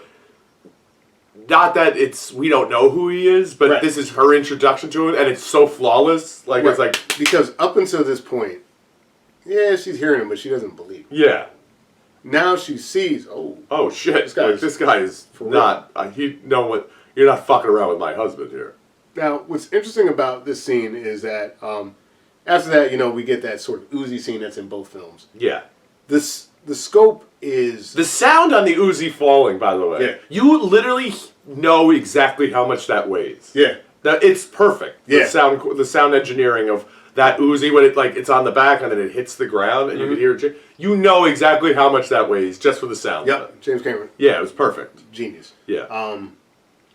That scene, which it doesn't hit as well as it does in La Totale because La Totale is a comedy, so the gun falling is comedic. Yeah. This is kind of goofy. It still works, like it's a good beat, but like it goes on a bit long. Sorry about that. No, I'm fine with that. No, it's something just got caught in my throat. It's not the smoke. The scene, it still works in this, but like it goes on a little bit longer than it probably should. I get like it's a comedic beat, and like Jamie Lee Curtis does play a lot of comedy in between the action here. Yeah. And this is like her time to kind of do that in the film. Yeah, to shine. The scope is completely different because at this point, La Totale is effectively kind of over. Yeah. Right? Like, the missile was aimed at like a soccer stadium, basically. Yeah. And that was it. They don't have the budget to do anything else. Yeah, they can't. They're not going to blow it up. No. James Cameron has nukes. Yeah. And he might actually have had nukes for this movie. he probably did. He had Harrier jets. Yeah, he sure did. He sure let us know he did. Those were in effect. I think it was like $100,000 just to have them there. Yeah, it was 2,000 an hour. Crazy. Or something. Crazy. And they had them like wired up on cranes and stuff like that. Yeah. Like those effects look really good. They look great. I know they hold up perfect. Oh, still look good. Still look great. Weirdly enough, I think part of the reason we struggled to find the film is it was never released on Blu-ray. No, it wasn't. Yeah. Which is wild. Yeah. They need to do that. I'm sure they will. So when the new avatars and all that shit comes out, like, yeah, if you're trying to find True Lies on anything, it's very difficult. It is. It's not really on. I found every Arnold Schwarzenegger movie ever made, including Hercules Goes Bananas, or Hercules in New York, or whatever it is. Wow. And then every James Cameron movie. Yeah. But not this one. Not this one. I think it's because they didn't have the true HD conversion. Yeah, but you could even rent it on Amazon. Yeah. Nothing. It's really hard to find. Yeah, it was really. Don't ask how we found it. Yeah. But That's how we found either of these movies. Listen, I've paid for this movie several times Correct. over. Okay. Correct. Yeah. But they got their money from me. Absolutely. Going from there, so like, you know, we get this shootout sequence. The terrorists are able to escape in True Lies. Yes. And they also have this now new plot of, hey, like, we've got this information on Harry Tasker, steal his daughter, whatever. Yeah. Okay. Sure, why not? They're still not quite out of the woods because Jamie Lee Curtis is taken as a hostage. Yeah. For reasons that, you know, just to shoot more scenery. Yeah. Taking Jamie Lee hostage gets her to earn her turn. Yeah. That we were talking about. That sequence on the bridge. You know when she earns her turn? Is when she, Tia Carrere was saying like, oh, your husband's dead, or whatever, and talking shit about Arnold Schwarzenegger. And you could see like, and she's really acting in the moment, that she's like really upset. Yeah. And that upset becomes immediately like anger. And turns around and cracks her in the face. And like, with the ring. It was good. And it was like, oh, you could tell, and she's like, it's not played for laughs, it's not played like over, it's like, no, if your husband just died and this bitch was making fun of him, like, you do the same thing. You crack her in the face. Yep. I gun or not, I don't give a fuck. I forgot about that. Yeah, she's like...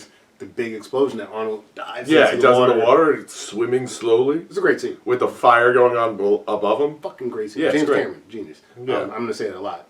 So, there's a lot of, like, miniature effects that they use to get this bridge scene to work. Yes. But, like, I mean, we went from a movie that was like, yeah, it was up here. Now, we were on a full 10. Oh, yeah. We were on 10 Harrier jets, helicopters and shit. You're blowing up fucking and they were demolishing the bridge, and where the gap in the bridge where they blew it up, they used that part. It was already a hole in the bridge. Sure. Where they were knocking it down, because you can see the second bridge next to it. Sure. That's fully functional. Sure. And I've been on this bridge, by the way, in real life. Oh, really? Yes, and I immediately thought of this entire movie when I was on this bridge. Sure. But that part was knocked out. So then they rebuilt the bridge just to destroy it. So they got to do whatever the fuck they wanted at that point. Yeah, they paid Florida whatever money to do that. Sure. With the Harrier jets. The only time because again it's not truly like remastered. I could see the miniature effects when they get the truck to flip. Mm-hmm. Right, like when they blow up the truck, you can kind of see. I was like, I think they did that for miniature, and then I look back and it was. It was, yeah. You know, but other than that, like very real. Also, you're like, are you firing fucking missiles at the nukes? And you know that, like, in the second, like, they had a post filming that they were like, hey, is it, this won't affect the nukes, right? And he's like, no. Yeah. I mean, that's, I don't know. Yeah. Which, by the way, and he's fully in charge of all of these things. Yeah, like like, is there not a higher up at all? Just Harry Tasker's in charge of all the Harrier jets and everything? Nope. Like when he takes the Harrier jet from the Harrier jet pilot, he's like, I'm just doing that. I'm doing that. This is mine now. And Tom Arnold talking him down. He's like, well, he's got several hours doing this. Crazy. Like that, again, I love that they just gave him carte blanche. Again, the plot doesn't matter at this point. This is the action sequence. No. The Tia Carrere fight in the limo where, Jamie Lee Curtis cracks with a bottle. Yeah. She's hanging out at the top. Arnold's hanging off a fucking helicopter. She's hanging out of a fucking car. That pulls her out as the thing goes off. It's so good. So good. And then... Come on, baby. Yeah. And then have the gall, the ridiculous nature to blow up a nuke in the background of them kissing. But first of all, yes, that. Also, let's not talk about how this is an international crisis. Oh, internet. Those keys are gone. We're done. Yeah. We're done here. But the movie's not done. The movie's not done. They were 12 miles away. It's 7 Mile Bridge. You're missing 5 miles. So funny. That's the name of the bridge. But even after you blow up several of the terrorists, you save your wife, a nuclear bomb goes off, you know what? They got my kid. Yeah, they got my kid. And he's like, I'm sorry, what? My data? Yeah. And immediately just walks right to the Harrier, like, this is mine now. Yep. I'm going. Which, you're like, yeah, I want that as my dad. Yeah. Like, that's the dad you want. Like, yep. Yeah. But, you know what, I was thinking about this. I was kind of like, sitting there like, why is she in this fucking movie? Like, we were just saying. Like, It doesn't logistically even come close to making sense why they would kidnap her. Right. But you kind of need her. Right. In the fact of, first of all, they have to have a standoff. Yeah. If not, if they have a standoff, it's fucking Arnold Schwarzenegger. Right. This guy cannot fight Arnold Schwarzenegger. No. Like, he's going to kill him. Like, he's just going to rip his head off and be done with it. Like, bare hand. So, him fighting the daughter is much more like, while she's, like, squirreling around. Right. It's so much of a better fight because the daughter is there on top of a jet. Correct. That he can't get out of the jet. Right. Like, he can't get out of the jet. But even, like, going back to, like, the comedy of it, the fact that, of course, Harry Tasker's daughter steals the key to the nuclear bomb. Of course she does. What? But she's been a thief this whole movie. She stole stuff out of his wallet. And with this key. Where's the key? What key? I love, why did they bring the news guy? I don't know. The one news guy. They're like, oh, well, we need him. No, you don't. No. Like, they asked for the camera, not you. Right. It was crazy. Yeah. It's fun, though. Yeah, and then he's just on the ground the whole time, like, wait, what key? It's like watching, you're right, like the sequence works because Harry Tasker, one punch, we're done. Done, yeah, or he just literally, like, just rips his head off. Yep, like, all right, well, we're done here. No, Crimson Jihad is over. Crimson Jihad, done. Yeah. Like having the daughter climbing the crane, yeah. The guy's chasing her, and she puts the key on, she's like, you gotta fucking get me. Yeah. Like, all of that state building works really well. The fact that Malik's character is he wants this so bad. Eliza Dushku's on top of a Harrier jet. Yeah. He's like, nope. I'm jumping on too. The AK's hanging off the side of the jet. Like, the whole sequence is just like, what the fuck is going on? And, I forget exactly how they they get him on the missile. But like, he turns it and he slides and it catches That's his right. bag. He gives Eliza Dushku the signals like, hold on. You would never do that. Yeah. My kid's got the grip strength to like hang on to a Harrier. Okay, my 14-year-old. Yeah. That they say she's 14. Yeah. And in real life, she's 12. Problem. Yeah. Yeah, that too. And you get one of the classic Arnold lines of the film. You know, the chill out, that was cool. That was an appetizer. Yeah. That was an appetizer. You got a terrorist on a missile aimed at the helicopter that the other terrorists are in. Through a building. You're fired. You're fired. You're fired.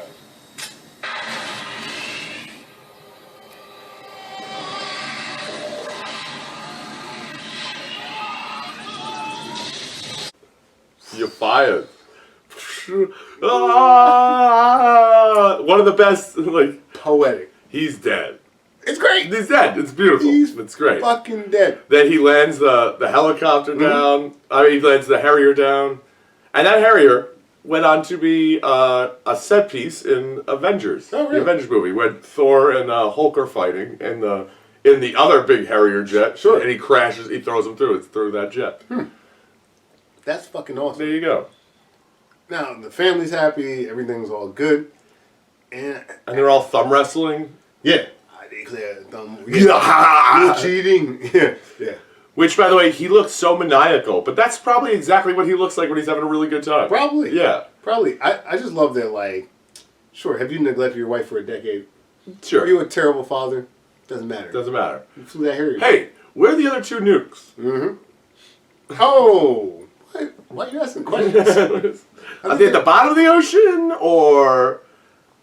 Oh, I love when I said out loud when I was watching it by myself. I said when you remember when the U-Haul truck is balancing back and forth, they're like, and then the pelican landed. I was like, oh, look at the pelicans, look at the pelican. There are because I've watched a lot of remakes. There are a lot of scenes like this in film. It was just like you're teetering on the edge and some comedic thing happens. Hilarious. Every time. The fucking Never. little pelican. Yeah, doesn't that happen in the Italian Job? Yeah, it does. Is that how it ends? The original? Yeah, you don't see what happens, but like the original Italian Job, I don't remember what episodes, early episode, Retro versus Remake. They're teetering on the edge. They got all this gold in the truck. And they're all trying to like slowly back to the back of the... And Michael Caine's like leaning forward to get it, right? Yeah. And that's how it ends. It's actually kind of a perfect ending. That's a great ending. It's pretty... Like, how's this going to do? Pretty damn good. Michael Caine is a constant force. He's great. And me and you, we got to find something to do with Michael Caine. Michael Caine. Because we did Alfie, we did the Italian Job. Those are 2 that jump out at me. There may have been more. Oh, Dirty Rotten Scoundrels. Dirty Rotten Scoundrels? Yeah, he's great. But, yeah, I mean, after this little thumb war sequence, we see Harry Tasker and Helen go on some sort of vague mission. Yeah. And you get Tom Marlowe get another line. Harry, there's no time to tango. Yeah. And fucking... Immediately start tangoing. Great tango scene to take you out in the film. And it's just that feel good. And the reemergence of Simon as a waiter. Yeah. Which only proves our point in the beginning. No one gives a shit if he's walking through Correct. He walks through. Like, they're hiring just random fucking car salesmen from Washington. Right. Like, they're not vetting him. They're not vetting him. They're not worried about the guy who was clearly on every news channel ever because he, like, blew up half of Miami. Yeah. Like, no, this giant Austrian still can be a secret spy. This giant Austrian who was in this house before. Right. They don't even move. Nope. They don't even move. They're like, they're... The Taskers, you know where they live? The Taskers, we know where... Nope. Come see me, Jihad. Crimson Jihad, let's see. And no problem. Like, not even a blip in the system. You would think that at some point in this movie, we would take a pause and stop. Like, I thought it was going to be when he takes the 2 Rottweilers and he just... Oh, that move right there. I remember when I was probably like 14. I got attacked by a wild dog. Yeah. And I immediately just went to the side and kicked it in the ribs when I was going for my like face, and it like backed off. And I thought about that like every time like people are like, oh, that's cool. Like, but a dog's gonna go for your face. Like, it's gonna try and maul you. That's what it's doing. But a dog isn't cunning. Like, you know what I mean? Like, it's not like people are like there are a lot of dogs out there that's like, no, I'll fuck up a dog. Yeah, it was like I'll fuck up a dog hard. Like if it's coming at me. I'm not saying I take enjoyment out of it. I love dogs. No, of course. But like if it's attacking me or my like loved ones, like no, I'll fuck it up. They're like, you couldn't fuck up everything. It's like, man, your dog, you can outsmart a dog pretty easily. Yeah. I mean, and like that, let's jump in and boom, done. This conversation is over. Fucking great. And that's like just leading off. Yeah. Like the movie. Stay. The movie set a pace, and it ramped up plausibly to like this ridiculous ending that you just went along with because the ride was so fun. Yeah, it's so great. It's just such a fun ride, and yeah, I mean, look, I got nothing but good things to say about James Cameron, Arnold Schwarzenegger. Oh yeah. Like I love that Arnold Schwarzenegger was like, "Hey James, I saw this movie. Maybe you should do it." And James was like, all right. Yeah, and he stopped doing it because he was in the middle of making Spider-Man. He was doing an R-rated version of Spider-Man. Yeah. That with Arnold as Dr. Octopus. That's right. He was going to be Doc Ock. He was going to be Doc Ock. Was it Leonardo DiCaprio? It was DiCaprio. Yeah. Yeah. I bet that could have worked. And then it was stuck in like logistic hell because there wasn't a lot. They didn't have like the technology they could to do what they did in Spider-Man 2. So it kind of got put on the wayside. And then Arnold was supposed to be in, which is a callback to Charlton Heston. He was supposed to be in a remake of Omega Man, which became I Am Legend. Really? Because then he got to be too old. Oh, we could do that. Yeah, we could do that. Yeah. One of these days. One of these days. Yeah, man, that was fucking great. Yeah. You know, there was a couple other people that were potentially going to be Jamie Lee Curtis in this. I know Madonna was up. Was she? I did research on. I saw, but I didn't see who they were going to choose. Just that he wanted someone else. Yeah. And they didn't say who. Yeah. And then but then he came in like he wasn't like an asshole about it. Yeah. He was like, okay, I'll trust James Cameron. She was the choice. No. And James Cameron was like, listen, she is. And James was right. Yeah. As he often is. Yeah. I don't know about this Avatar 2 shit, but James was right. Yeah. This is one of those rare moments where Hollywood got it all together. So I guess we're finally at this point of the sequence. The characters, the action, the endings. Dan, do you think that this remake should exist? Yes. Bar none should it. Absolutely. This is the reason why remakes exist. Yeah, this is how you do it. This is how you do it, yeah. Like, if you're gonna... There's no sense in making a remake of a movie and, like, not improving on it. This improves on it.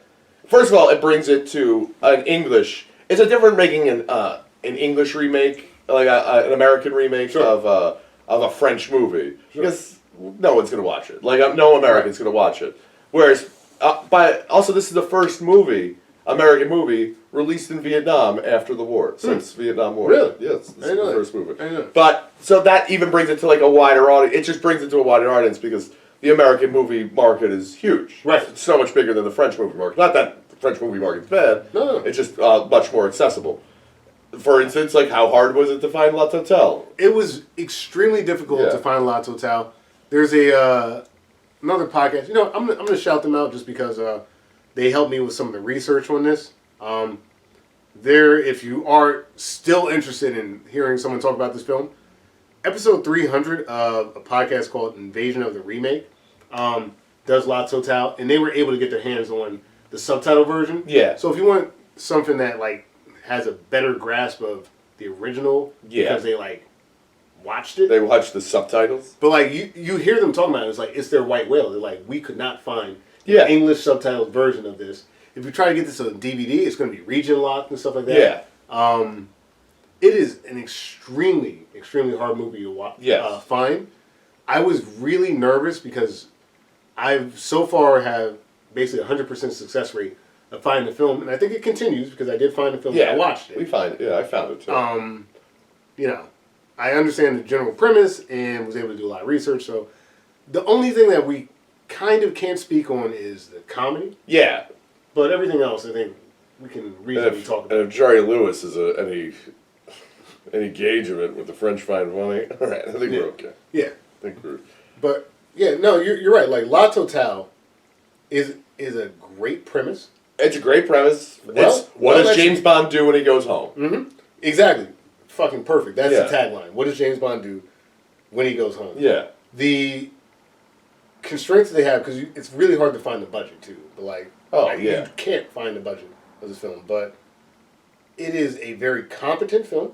Oh, yeah. It is a funny film. And it hits all these notes in a way that, like, I'm really impressed that they're able to make it look as good as it does. Yes. For a 1991 foreign film. Yes. James Cameron said, heard you, respect you, and kept a lot of the watch this. skeleton. But Yes. yeah, but watch this. The cuts that he made were smart. He reduced the family size. Yeah. Brilliant.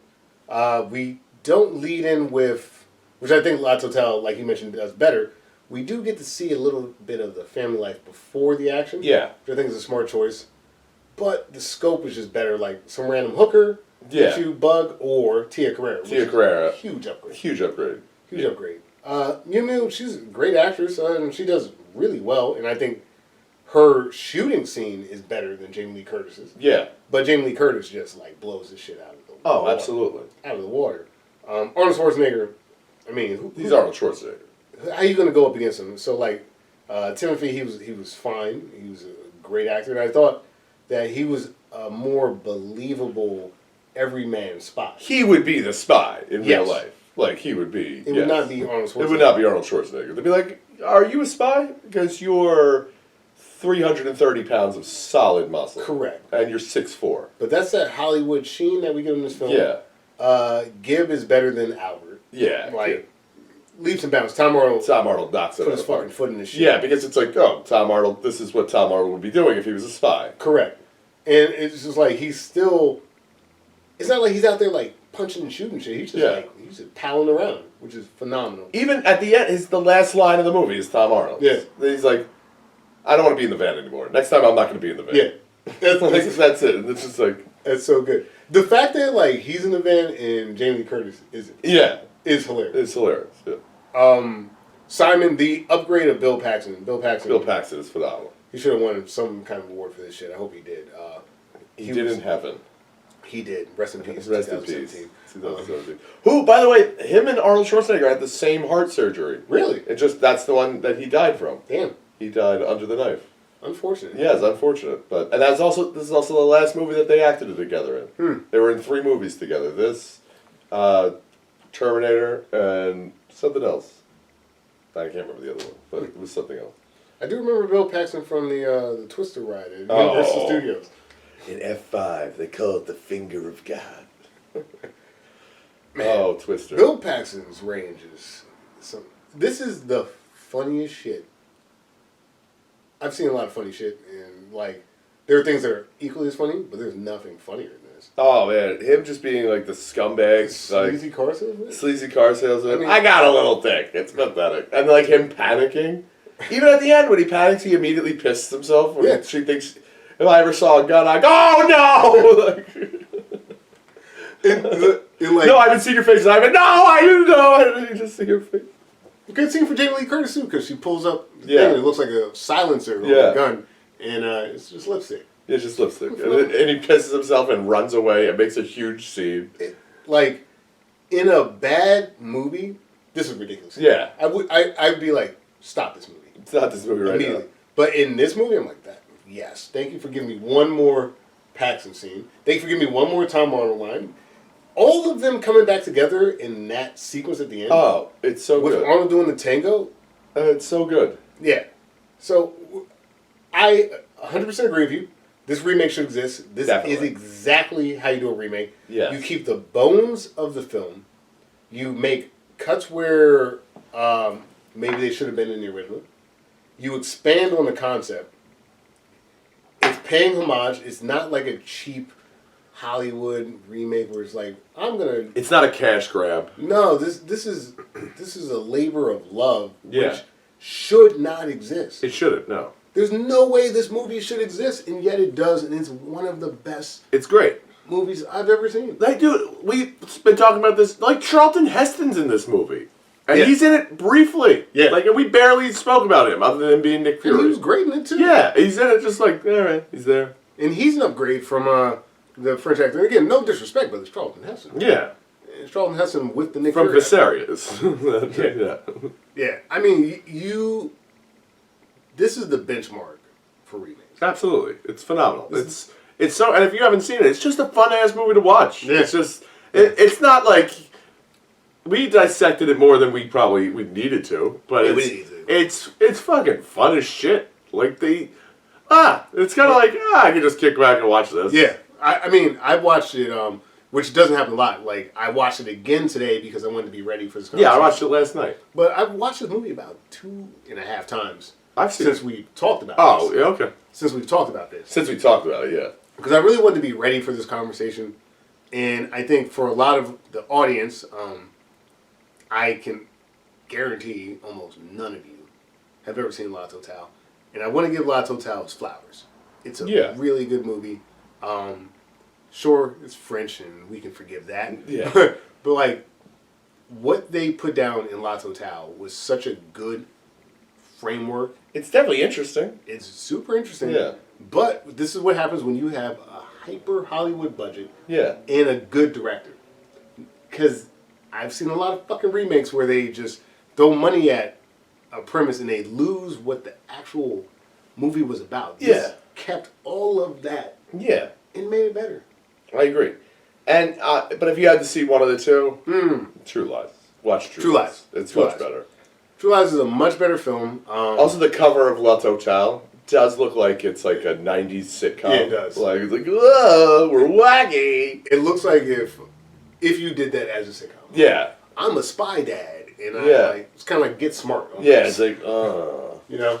That's also immediately what popped up when I searched for it on my Fire Stick, looking for True Lies. It's like, Get Smart. No, I don't want to watch Get Smart. But what's interesting about that cover is that's the cover of a comedy. And although La Totale is a comedy, it actually is, it's more than that. Yeah. So, again, much respect to the 1991 film. But James Cameron, Arnold Schwarzenegger, they made they knocked it out of the park. Fucking masterpiece, man. This is action and comedy blended perfectly. Yeah, seamlessly. With a runtime that should not work for It shouldn't, yeah. And it works perfectly. And by the way, also foreshadowed a lot of 9/11 stuff. Yeah. It really did. Yeah, no, it's crazy, man. It's 7 years before 9/11. And just the fact that we could talk so much about all the behind-the-scenes stuff. Oh, yeah. There's just so much that went into this. And one of my favorite movies that we've done so far, I know me and you have a short run, but like, even throughout this entire podcast series, is one of my favorite ones that we've done. Oh, it's great. And honestly, I'm going to leave it to you to come up with the next movie. Oh, I thought about this, and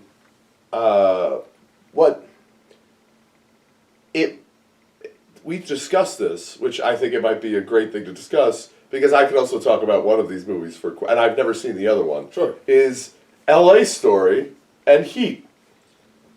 Yeah. I'm down for that, if you're down for that. I'm fucking down.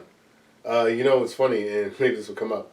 There's I forget the actor. It might be Charles Bronson, but there's a movie called Heat that Jason Statham did a remake of called, like, Deuces Wild or some shit like that. Oh, Deuces Wild? It's probably not Deuces Wild. It's something like that, though, but it's like, it's about a Vegas kind of like fixer Ray Donovan type. Okay. It was like a bodyguard character, and like there's a movie called Heat, and then a remake with Jason Statham that came out around, I want to say 2005. Well, no, 2005 is Mr. and Mrs. Smith, which we're going to talk about. Okay, yeah. At some point, but whatever. We'll keep that on the back burner because there's another movie called Heat, and I was like trying to figure out if that was a remake to Heat, but it's a remake to something else. But L.A. Story and Heat. Yeah. Let's do it. Yeah. She had a great ass. I am looking forward to watching that film and talking about it with you, my friend. Oh my God, absolutely. Well, hey, buddy. Hey, cheers. Cheers to that. Cheers to that, man. This was a lot of goddamn fun. Thank you so much. So, as always, I'm Reggie Parker.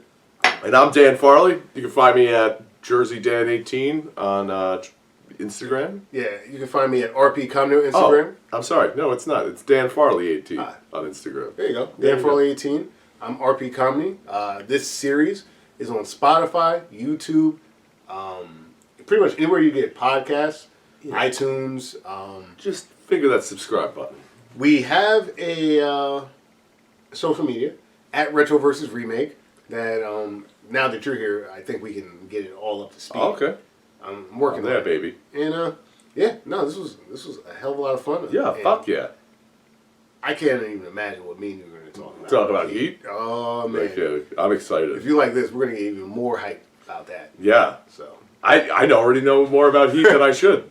So. And I already got Heat queued up on my hard drive, so I'm ready for that. So I got to get LA Story. LA Story. Damn, this was a good one. Yep. Later. Later, guys. Okay, man. Beautiful. That was awesome.